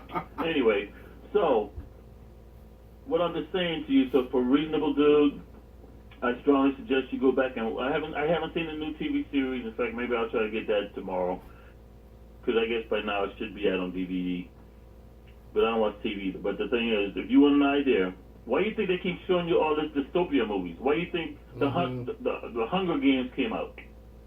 But you know what time it is. They're already telling you what they got planned for you. Come on, man. Yeah. But see, that type of plan they talk about, I'm not cool with. No. I'm not Check cool. this out. When Sarah Palin ran for president, okay? Sarah Palin belongs to one of those evangelical churches where they've already divided up the United States, just like in The Handmaid's Tale. Seriously. Yeah. That's crazy. Now, have you guys ever heard of the Alaska Independence Party? No, I haven't heard of them. Okay, their name is funny because you would think their initials would be AIP, but it's actually AK as in King IP. Well, Sarah Palin, her husband, remembers. They don't support the United States. They want to succeed. They want to be separate. Not only that, let me tell you, the founding member of the AKIP hated the United States so much that when he died, he was buried in Canada because he doesn't want to be buried under a U.S. flag. That's just... So what I'm telling you, when you look at these Tea Party folks that call themselves patriots, they're not patriots. They're just like the Civil War. Or, I'm sorry, I'm from Charleston, South Carolina, so we call it the War of Northern Aggression. yeah. They hate the United States federal government. And they're going to do everything to destroy the United States federal government. So I'm going to give you folks a name before I go to the next question. I'm not being know-it-all here on this, and I'm not being facetious. I'm not being a jerk when I say this to you, but I know you don't know this name. Have you ever heard the name Alexander Dugin? No. There you go. And it's not spelled the way you think because he's Russian. So it's spelled Aleskandr. Dugin. D as in dog, U, G as in golf, I, N as in Nancy. Got it. I already told you. Mike Pence is the most dangerous guy in this country, second only to Ted Cruz. Alexander Dugin is the most dangerous guy in Russia. Guess who's doing all the backdoor deals behind the scenes for Putin? Not this Alexander character. Guess who's in bed with the John Birch Society and Alex Jones here in the United States? Oh boy. Seems like it always goes You back guys to have that. no idea what's getting ready to come down in this country. And he's an extreme far-right neo-Nazi populist nationalist. Who? So when I mentioned earlier about Lee Harvey Oswald, Lee Harvey Oswald was handled by what was called the White Russians. The White Russians today are organizations that came out of what was called the World Anti-Communist League. Which were Nazis. Also Western Goals Foundation. Western Goals Foundation was headed by none other than McDonald. You're like, who the hell is McDonald?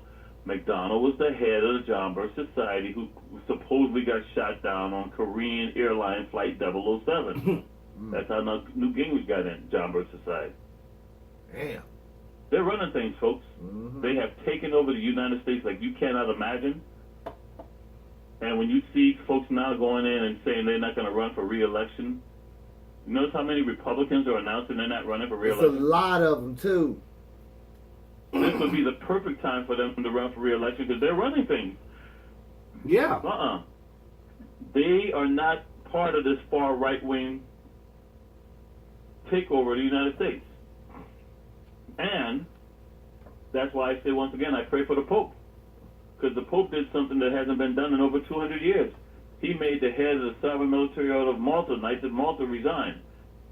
And those folks want to start an all-out war in Israel to bring about the World War. Wow. Because they really believe an all-out war, caliphate, will bring back the return of Jesus Christ. And they don't care that Donald Trump is a heathen. They don't care that his wife has naked photographs on the internet, even with other women, because that's God's instrument that's being used to put us in the power so that we can run things.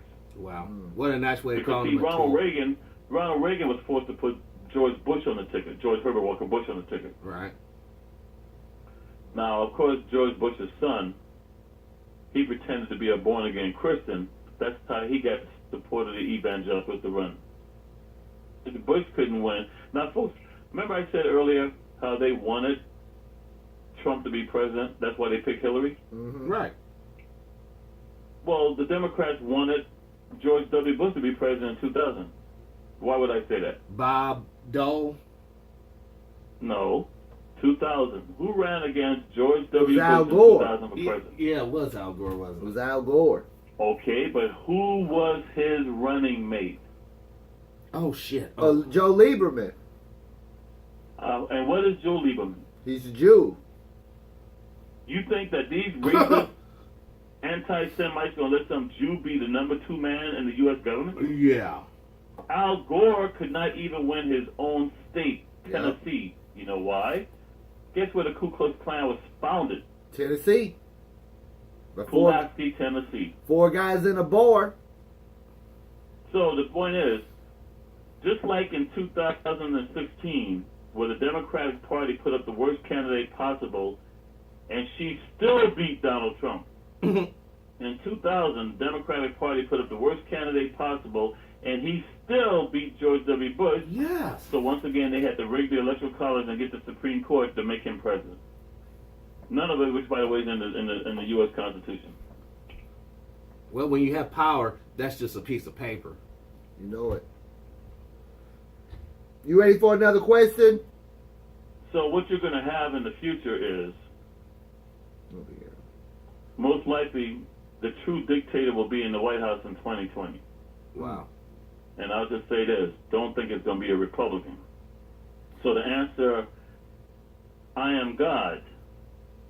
When it comes to common law, I'm sorry, but that question is vague and ambiguous, and I don't know if that person is referring to a wife or referring to criminal law. What I will say to you is, in 1992, under urban renewal, Negro removal, you guys call it gentrification, we had civil unrest across the United States and Canada. What was the true purpose of that civil unrest? I'll make it simple for you. You show me the fire pattern in L.A. during the riots, and I'll show you where the Metro Rail system is today. Yes, that's what that was about. Exactly. So while you think you're fighting the system, you're doing exactly what you want. So now let's fast forward. What happened in St. Louis County that has now put St. Louis and Ferguson on the map? Well, wasn't the black folks getting elected to the board of aldermen out there or whatever? How did that all come about? Black Lives Matter energized the vote to actually get up and go and vote. Because of what happened there that brought all that about? The riots. Rioting about what? You know, like pulling teeth out of you, man. Rioting about police brutality and just basically. Specifically what? Oh, Michael Brown's death. And what's my name? Michael Brown. Yeah, in fact, 3 days before that happened, I was on a pier down here in Huntington Beach with my hands up saying, "Don't shoot." Oh, Somebody took a photograph and later on posted, so I was so happy because I actually told people, here, my name is Michael Brown, and I'm on a pier at the largest surf contest on the planet, and 3 days before that shooting in Ferguson, I'm on the pier and somebody took a photograph of me saying, "Hands up, don't shoot." Wow. Now, you do realize that 18 of the 24 witnesses said that Michael Brown had his hands up, right? Right. Mm-hmm. But that's not what you're being told. No. You are familiar with witness number 40, right? No, who's that? You know, with that Mike Brown, it took like a couple of years after this all went down for somebody to even come out and show the footage from the night before. And what had happened was the night before Mike Brown was killed, him and his little partner went in that store and sold weed to three younger guys, and they gave him a whole case of blunts. And he was about to walk out the store, and he came back and gave them back the blunts and they said some words, but you couldn't hear what the words were.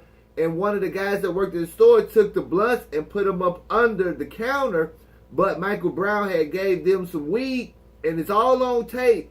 The guys, they smelling the weed and all this other and stuff. that's why when the cops came to the store, the owner of the store refused to press charges against Michael Brown. Yeah, and that's why they only released still pictures. But my point to you is witness number 40. All this crap you hear, how they say Black Lives Matter started on a fraudulent theme because it has nothing to do with no hands up. That never happened. That's what. See, this goes deeper than that video, dog. When you talk about Black Lives Matter, you got right-wing radio telling you that Black Lives Matter won when you got house niggers like former sheriff Henry Clark, Milwaukee County, telling you that Black Lives Matter should be put on the same level as ISIS, as a domestic terrorist group, okay? And they're using terms like black identity extremists. Yes. But meanwhile, right-wing media, which is basically controlling all media now in the public as far as politics go, I'm here in L.A. area, okay? L.A. is second only to New York for the most media. And there's not one single AM radio station that talks politics that's not right-wing. Wow. Okay, so if that's like this in L.A., I could only imagine it was like in Utah, Missouri, Alabama, South Carolina, and all over. Hell, Washington, D.C., except for Carl Nelson on WOL 1450, there is no other AM station in the Washington, D.C. area that's not right-wing. And what they're telling you on right-wing radio, Black Lives Matter is a fraud because it's all based on Michael Brown having his hands up, and that never happened. That's what they're being told. I just told you 18 out of 24 witnesses said it did happen. right? And when I ask you who the hell witness number 40 is, you're like, you don't know. Well, everybody in right-wing radio have been programmed to hear nothing but the testimony of witness number 40. By the way, and I'm sure some of you guys got access to a computer there, number 40 Ferguson, and see what you come up with. You got a white woman who's a self-admitted racist, periodical mental patient, and who was not even at the scene when the shooting happened. And it's her testimony they keep repeating over and over again.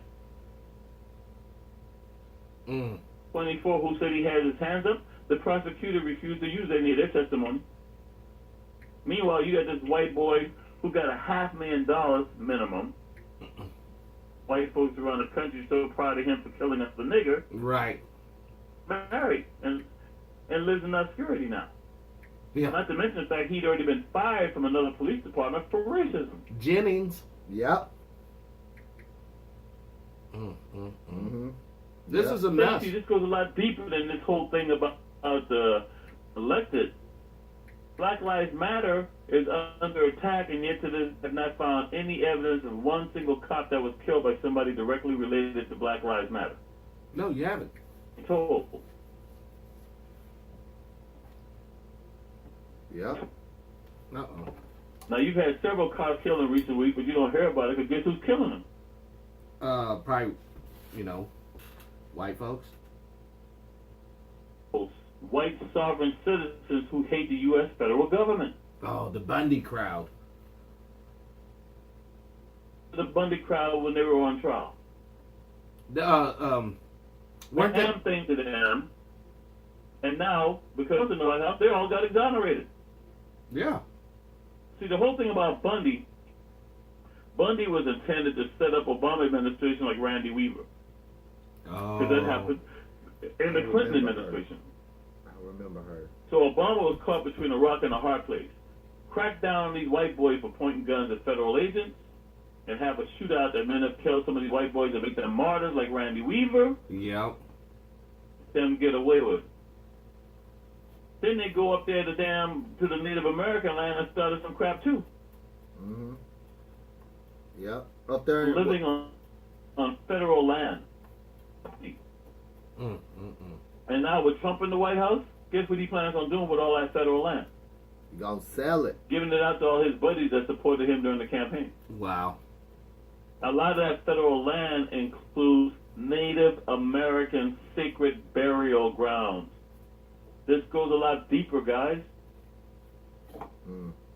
So when you look at DACA, I know I'm being a little facetious and flippant when I say it, but I say, look, man, Native American is a term used here.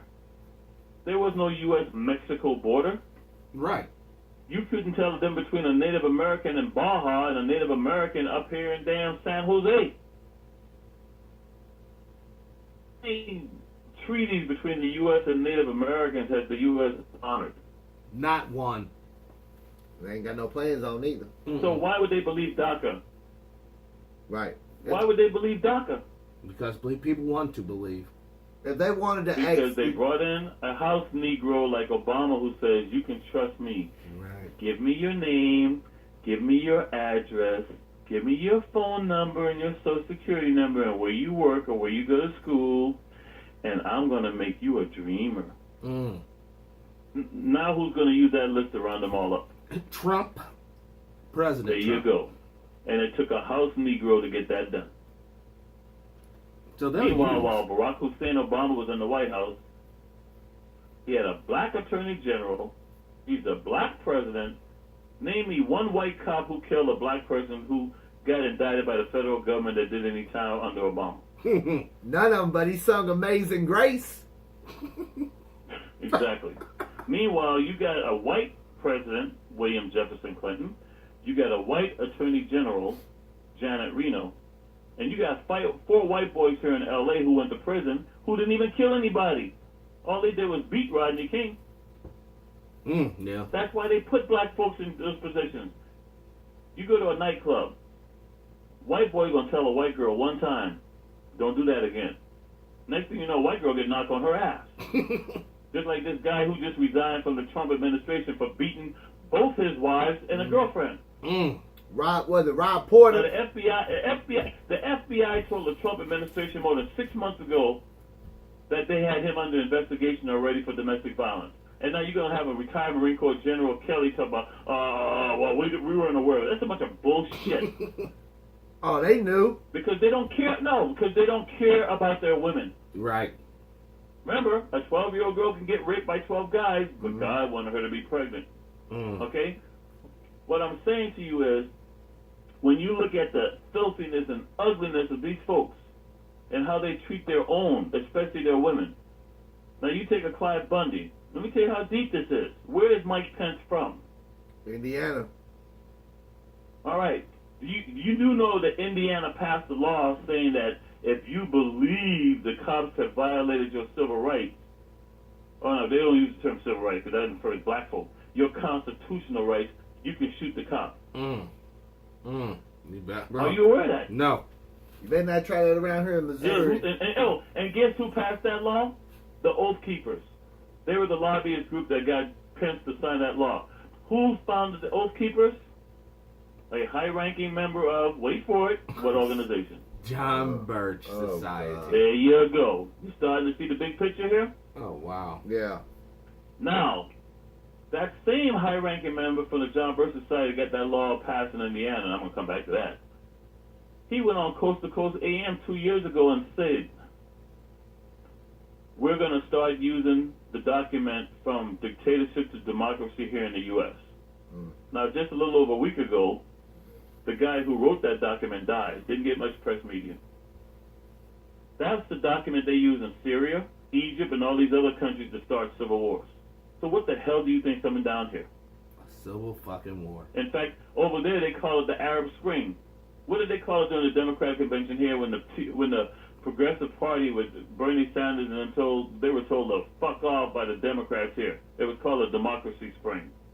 And people here are so stupid they don't even realize just like the population was manipulated in Syria, Egypt, and around the world with major demonstrations and civil war, it's happening here now.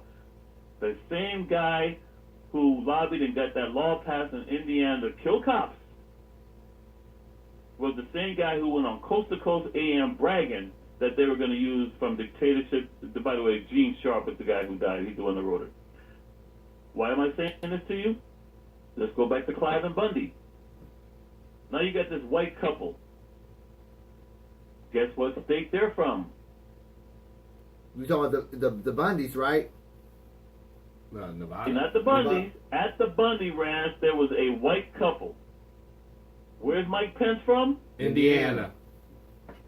Guess Okay. where this white couple was from? Indiana as well. After that standoff with the federal government where Obama punked out and didn't do a damn thing, this white couple went into Las Vegas. Oh, I remember. Two white cops were eating lunch, minding their own business, just eating lunch. This husband and wife shot and killed them, and then drew swastikas and then put a swastika flag over their bodies and said the revolution has begun. And for all these folks out here who talk this crap, well, you know, if Good Samaritans were there, they could have stopped that. They also killed a Good Samaritan who ran up and tried to help because he was armed, since in Nevada you can carry a gun. They killed him too. Then when other cops responded, he got shot and killed. She committed suicide. I'm sure you guys heard the story, right? Yeah, I heard about that story. I just kind of forgot about it, but yeah, I heard about it. So you kind of forget about it. Guess what? It's been going on ever since. Yeah, it has. And now they're fucking heroes because under Donald Trump they got exonerated. Right. Meanwhile, you got this racist John Birch Society bastard who's the sheriff down there in Arizona. He gets convicted by the federal government. What does Donald Trump do for him? Pardons him, that Joe guy. Yep. And now what is he doing? Isn't he running for office or some shit? There you go. A convicted felon running for office. Look around the country right now. You got several convicted felons in the Republican Party who are running for office. You even have a guy right now who's a Nazi Holocaust denier running for president in the Republican Party. This is why these other Republicans are resigning. Because they got dirt on them, they want them out, and they're putting all their people in. Meanwhile, they stopped Obama from appointing his federal judges. Who's appointed more judges than anybody else in the last 50 years? Trump. Donald Trump. And what kind of people is he appointing? The wrong kind. He's and how long will they be on the bench? for life? There you go. 40 more years of fun. Meanwhile, an organization like the U.S. Navy, any admiral that's not going along with them, there'll be some little mishap involving a ship. They don't just go after the crew; they go after the admiral of the fleet and force him to retire. They're purging, guys. They're doing the purge. Yes. And then they're going to replace with their Have little you ever people. seen any of those movies, The Purge? Yeah. I've heard of it. I've seen a few of them. Who has seen any of the Purge movies? Hold on, you kind of broke up. You kind of broke up there. What'd you say again? Who has seen the Purge movies? Yeah, I seen a few of them. Are those movies not showing you a theocracy? Yeah. They always come out and tell you what they're doing, brother. They even told you the name of it. They are going to purge. You don't go along with them, you're going down. And that's what they're doing right now. First thing you got to do is convince everybody that the government is all corrupt. The second thing you do is go after the media. The media is nothing but fake news. And third, you go after every alphabet agency and you don't believe anything they're doing. Yeah. Now, what has Trump and his administration done for the last year? Calling all fake news. Yeah. And going after anybody who comes out against them. Yes, sir. Yep. And I got And people are resigning left and right. Yep. I got a question from Platino Rico 86. It's about Bernie Sanders. Why does the media ignore him purposely, and why doesn't Trump attack him? Does he know how Bernie is the most powerful politician in the country, and will he run in 26? And then they also want you to talk about the U.S. general that was in prison at Gitmo for disobeying Trump's orders that got no media attention. Okay. And this is how you've been manipulated. You think Bernie Sanders give a shit about you? He don't. No. He's spewing that Russia crap when too. Bernie Sanders was younger, If I had to choose between Bernie Sanders and Hillary Clinton, who would I vote for? Bernie Sanders. Why? Because he's just not as scummy as she is. Because he was out there on the front line with black folks fighting for the civil rights movement, while Hillary Clinton was a Barry Goldwater girl. Yep. However, Bernie Sanders has been compromised like the rest of them. Yep. Do you know where he gets most of his money from? Where? The gun lobby group. Really? Excuse me, let me refresh your memory. Did we not have a Revolutionary War? Yes. Where did most of that fighting go on? The northeastern part of the nation at that time. Like New England. Yes.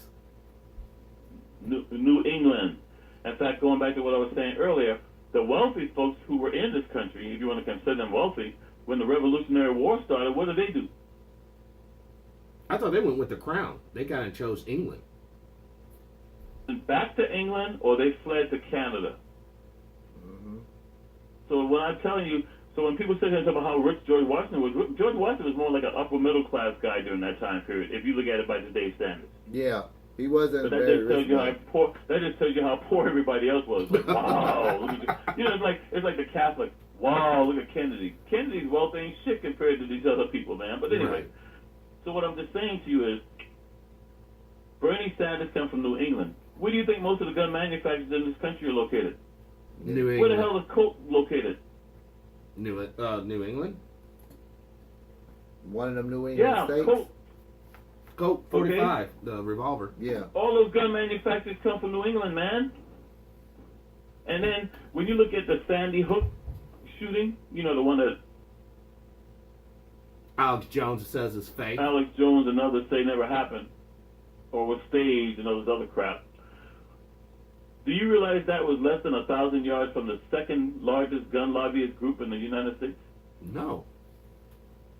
On the other side of the freeway. You guys got homework. Seriously, no, I'm serious. I'm not making this up. Because people sit here and think that, wow, New England. See, when they think guns, they always think the South. Yes. No.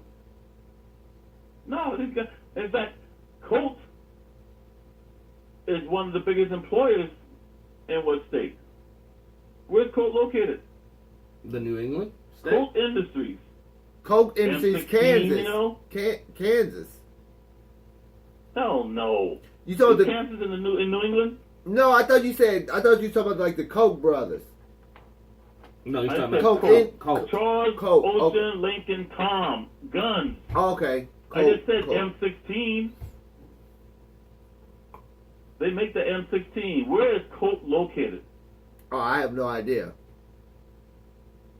Well, let me just give you a hint. I like the way they work both ends. Colt is located in Connecticut, and the other industry is Hartford Insurance in Connecticut. After they shoot your ass, they'll come insure your ass. That's fucked I'm up. not making this stuff up. That's where your gun manufacturers came from. They came from the Northeast, New England. They may have migrated to the South. Right. They may have headed out west later on, but during the Revolutionary War, most of that war was fought up north. Yeah. So I say this to you only because when the caller calls in or your listener asked about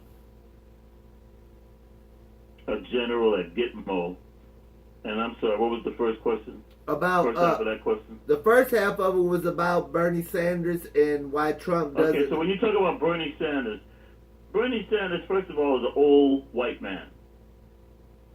Why are people still looking for old white men to lead this country? Right. You know why Do you know why Hillary Clinton is in so much hot water with these folks in her emails? Why? Because she's an old white woman and she doesn't even understand how to use an iPhone, an iPad, a smartphone. So a lot of stuff she was doing, she wasn't doing it out of criminal intent. She was doing it out of ignorance. Gotcha. And I always told people they're not going to go after Hillary. Why won't they go after Hillary? Because most of Congress is old white men. You think they're not guilty of the same damn thing? You open up that damn Pandora's box and you're going to find out everybody on Capitol Hill has probably made their iPhones, iPads, smartphones susceptible to some damn hacker. Right. Mm-hmm. But that stuff wasn't. I think that stuff was leaked. I don't think nobody hacked into it. Excuse me, no. Who was Hillary Clinton's number one right-hand woman? Uma Abedin. I'm sorry, who? It was Uma Abedin. Who's her husband? Anthony Weiner. And what was he doing? No pun intended with that last name. What was he doing? He was texting dick pics. It's Wiener. Okay, and who runs those kind of websites? Oh, the Russian porno industry. And Uma, by accident, downloaded Hillary's files on his iPhone. Oh, shit. And on his laptop. You're starting to see the big picture here, Yeah. folks? That's how they gained access. Mm-hmm. Go. And so the Russians went to the Trump campaign staff and said, hey, boys, hey, we got some dirt here on your girl Hillary. Mm. Because on a Russian porn site, oh, and then dumbass Anthony Weiner, because that was in his first rodeo, No. he's taking photographs of himself with the baby on the bed with him. Mm. Now they can get him for endangering a minor. And hey, have you guys seen or heard anything from Umar lately? No. Because this was the deal. We will take your child away for child endangerment because of what he did, or you shut up and go away quietly. Mm. Zip the lip. Well, that's not a hard decision to make. You got porn sites run by Russians, and then all of a sudden they hack into just another phone, but they're like, what the hell is this? Mm. Hey, Boris, look at this. Yeah. Oh, these are plans. Secrets. And then you got 50,000 emails from Hillary Clinton. So here's the problem, guys. Who investigates a crime like that? Well, probably the Department of Justice. Well, And what agency under the Department of Justice investigates that? the FBI. Yeah, domestic. So that means, and who was the director at the time? Comey, was it? The director of the FBI at the So time. that means that the FBI was aware of all of this all along up until the time that they thought Hillary was going to win. Mm-hmm. And they were afraid that if something came out about this and Comey didn't release that information, Comey would go down. Because Comey is a Republican. So how does Comey try to sabotage the election so that Donald Trump wins? Less than a week before voting, he announces that they're reopening the Hillary Clinton investigation. Mm. So I got a question. That cost Hillary Clinton enough votes that Donald Trump ended up getting the court of public opinion right before the elections. So What's the you question, sir? so you think so Steph Rich? I kind of think Go that ahead. Steph Rich is the one that released the DNC emails. Now I don't know about the Podesta emails, and I know that the NSA probably had the 30,000 emails that was so-called missing. Okay, from him. that's all well and good, but that's not what these folks are going after. They're going after FISA warrant crap. Right. You got a guy who was under FISA warrant surveillance since 2014. Did Donald Trump announce his campaign back then? No. But now this guy in 2016, Carter Page, becomes a staff member on the Trump campaign. I'm talking to you on the phone right now. I don't know what the hell you guys are into, but let's say you guys are moving some major damn blow back there in the Midwest. Right. Now you call me on the phone. If you're under surveillance by the feds, who also now becomes under surveillance? You, sir. You. So if Carter Page was already under surveillance since 2014 for his ties to Russia, and now he's with the Trump campaign, who comes under surveillance? Trump campaign. There you go.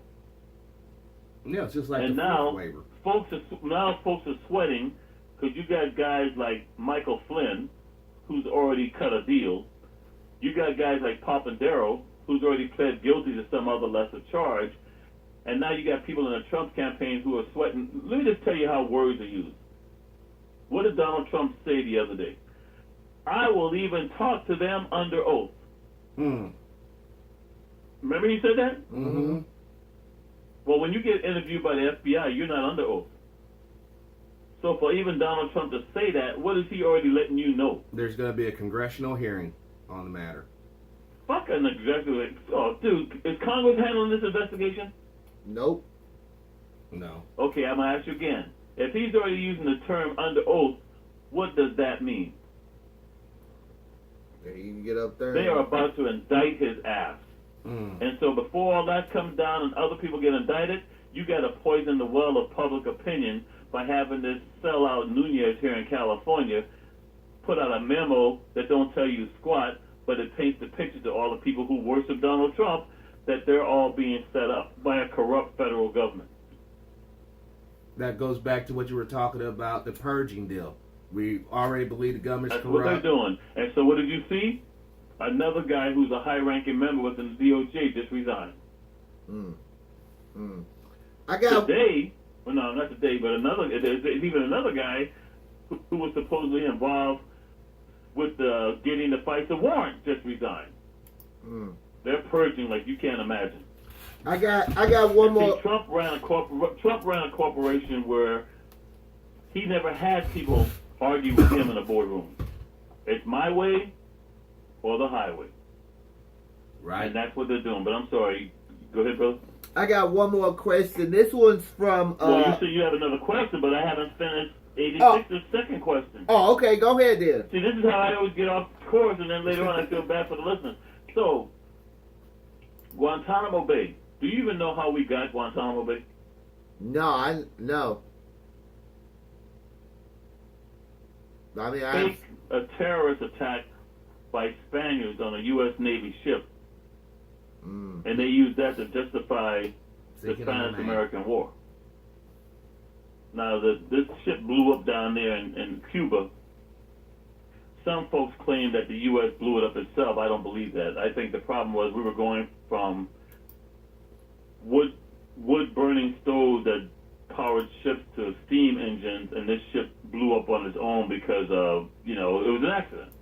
right. Regardless, the explosion of the USS Maine was used to say, look what them goddamn Cubans did to us. Yep. All right? All the years that Guantanamo Bay has been occupied by the way, we didn't just stop in Cuba. We also took over the Philippines and other places. And when you look at Guantanamo Bay, as we call it, Gitmo, like I still have my orders. I got orders to Gitmo 24 hours after we invaded Grenada. But as always, somebody mysteriously canceled them the next day. But anyway, so, and if you ever want an idea of what Gitmo's like, just look at the movie A Few Good Men with Jack Nicholson. Yeah, I've seen You that. can't handle the truth. That's Gitmo. Now, Fidel Castro, whose son, by the way, died this week. Most people didn't even know he had a son. Fidel Castro never accepted any of the money that the U.S. paid for that land, because by accepting the money, you're recognizing the U.S. having a right to be there. Right. Who works on that base? U.S. military personnel. And who else? Probably civilian contractors as well. When you go to any base, who do you have working on a base right here in this country? Like Bases are usually the number one employer for the damn community, guys. Yes. Come on. Oh, it's going to be the people. So I'm going to ask you again, who works on that base? Cubans. There you go. And people don't even talk about that. Cubans go on and off that base every day. Man, I didn't It's a even game think they about play, that. dog. In fact, there was a movie with Martin. Oh, what's Martin's name? The one that was, on a TV show, but he couldn't handle himself around the one sister, and before the show ended, they would film it separately so he wouldn't get in trouble for sexual harassment Yeah, on the movie Martin set. Lawrence. I'm sorry? It was Martin Lawrence. Right. Now, didn't Martin Lawrence play in a cop movie where he and Jamie Lee Foster, somebody was down in Cuba, dressed and then the Bad movie starts Boys. off with them at a Klan rally? Wasn't that with Will Smith, Bad Boys? Right. Remember in Bad Boys, later on, where do they end up? Yeah. I think that when that Bad Boys. Gitmo. Yeah. Yeah, what that Bad Boys 2? I guess. But I'm just saying, they always show you this shit in the movies. And that's what fucks me So up. what I'm is just why telling you they about do this. Gitmo, what happens at Gitmo, you got a general, white boy no less, brigadier general, who's just trying to do his job. And what he discovers as a judge advocate, the defense attorneys for the people held at Gitmo was leaking information to the prosecution to make sure the prosecution could win their cases. Oh, shit. So the judge said, we need to reappoint new lawyers. Mm. They fucking arrested this white general from the Marine Corps and put him under house arrest. Mm. Oh, I'm sorry. I'm sure you guys heard about this, right? No. Not at all. No, that's why we got you on the So, show. listen to me. If they would put a white boy who's a Marine Corps general under house arrest for just following the law, what the hell you think they would do to me? Oh, gosh. Yeah. Up That's underneath. why I quit doing radio shows with Carl Nelson back in 2001.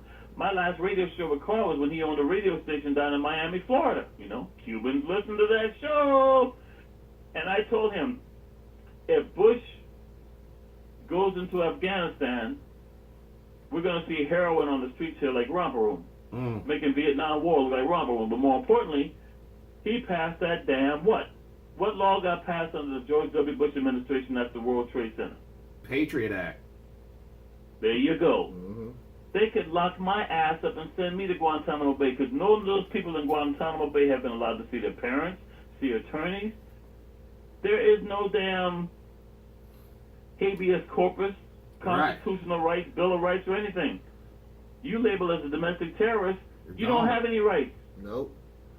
Well, they got rid of habeas corpus, so they can just lock you up and don't charge you with nothing, just keep you there. What they're doing at Guantanamo Bay. Indefinite detention. So what happens? Obama comes in. Obama, one of his campaign promises. What was one of his campaign promises regarding Guantanamo Bay? I will shut Guantanamo Bay. Mm-hmm. There you go. So now, you got these John Birch Society boys going, yeah, right. While Obama was swearing in across town, they were already having a meeting and they state, we're going to make this nigga a one-term president. Mm-hmm. I'm not making this up. As Obama was swearing in across town, they were already deciding their number one objective. And what did Rush Limbaugh come out and say publicly on his radio? I hope he fails. Oh, Yeah. God. Yeah. Okay? So, I think they all while this said is that. going on, you fast forward a few years later, who does Obama bring home as a hero from Afghanistan? Bodog? There you go. Mm. And how did he bring them home? How did I can't remember how it all. Obama traded 5 guys from Gitmo for Bergdahl. Yeah. Yes. Yeah. Wake up, guys. If Obama starts trading people from Gitmo for our prisoners, what's going to end up happening to Gitmo? It'll get shut down. There wouldn't be nobody there. And the damn John Birch Society jumped on that shit right away and said, first of all, you the damn president. We're Congress. You don't have the right to make those kind of decisions without our approval. Secondly, they started putting out all this propaganda about how the 5 guys Obama traded were high-level ISIS and you know, all kinds of members, and they've gone back to doing terrorism, which is bullshit. But what else did they do? What did they paint the picture of Bergdahl as? A traitor. Yeah. Now, they'll sit here. You got Mark Levin. You guys all familiar with Mark Levin? Yeah, I know who that scumbag is. All right, so Mark Levin comes out because, you know, he calls himself a Jew, but that just means ethnicity. That doesn't mean go to synagogue. And he talks about how Israelis would never make a deal with terrorists. Know how? And now, you know who Mark Levin is, right? You do realize he was Ed Meese's speechwriter, right? No, I didn't know that. Do you know who Ed Meese is? No. Because now he's on Fox and everybody. Ed Meese was the most corrupt attorney general of my lifetime. Got indicted under the Reagan Administration. Oh, shit. No, before Donald Trump even swore in, I told listeners on a radio show, Trump hasn't even sworn in yet, but just by looking at the names he's recommending for his cabinet, this will be the most corrupt administration since the Ronald Reagan, and Ronald Reagan was the most corrupt in my lifetime. So, while Mark Levin claims the Israelis won't deal with traitors, do you know there was one private in the Israeli army who was being held captive? Guess how many Palestinians and Arabs was traded for that one private? How many? 2,500. Holy shit. Including self-admitted multiple murderers. So they got serial killers. That's not my point. My point is Obama trades 5 people for one white boy, and they make it sound like it's the end of the world, and they use Israel as an example of who would never do that, when Israel traded 2,500 for one white boy. Damn. Yeah. Standards are always And different. unlike what they said about the guys at Gitmo, there's some hardcore terrorists who were traded by Israel for this one white boy. Because as an American, you will do whatever it takes to bring your men and women home. Yes. So let me just tell you a little about Bull Bergdahl. You guys ever heard of Robert Garwood? Never heard of him. Exactly. Well, as soon as I heard about the Bull Bergdahl story, I thought about Robert Garwood. Robert Garwood was this Marine. He was the first Marine taken POW during the Vietnam War. Years later, after the war is over, he's released and comes home. All this propaganda came out about him being a traitor, was working with the Vietnamese, blah, blah, blah, blah, blah. They had him working in supply down in Camp Lejeune, North Carolina. This is around 79. I'm a sergeant in the Marine Corps Reserve. I'm in Charleston, South Carolina. That ain't that far away. I'm brainwashed, young, dumb, full of cum. What do you think I was planning on doing to Garwood? Probably murdering him. He's a traitor. There you go. By the way, everything I'm telling you, Garwood knows, because Garwood follows me on Facebook. I didn't know this. But everything I'm telling you, he's read. So I'm not telling you something Garwood doesn't know. Right. There's a book that came out by a woman named Monica Jensen Stevenson called Kiss the Boys Goodbye. And she tells you the true story about Garwood and how Garwood knew about all the drugs coming back here from French Indochina, and how also American POWs were still over there and nobody's doing anything to bring them home. Well, you can't have Garwood coming home talking about this, because at that time, Jimmy Carter was president, and he was already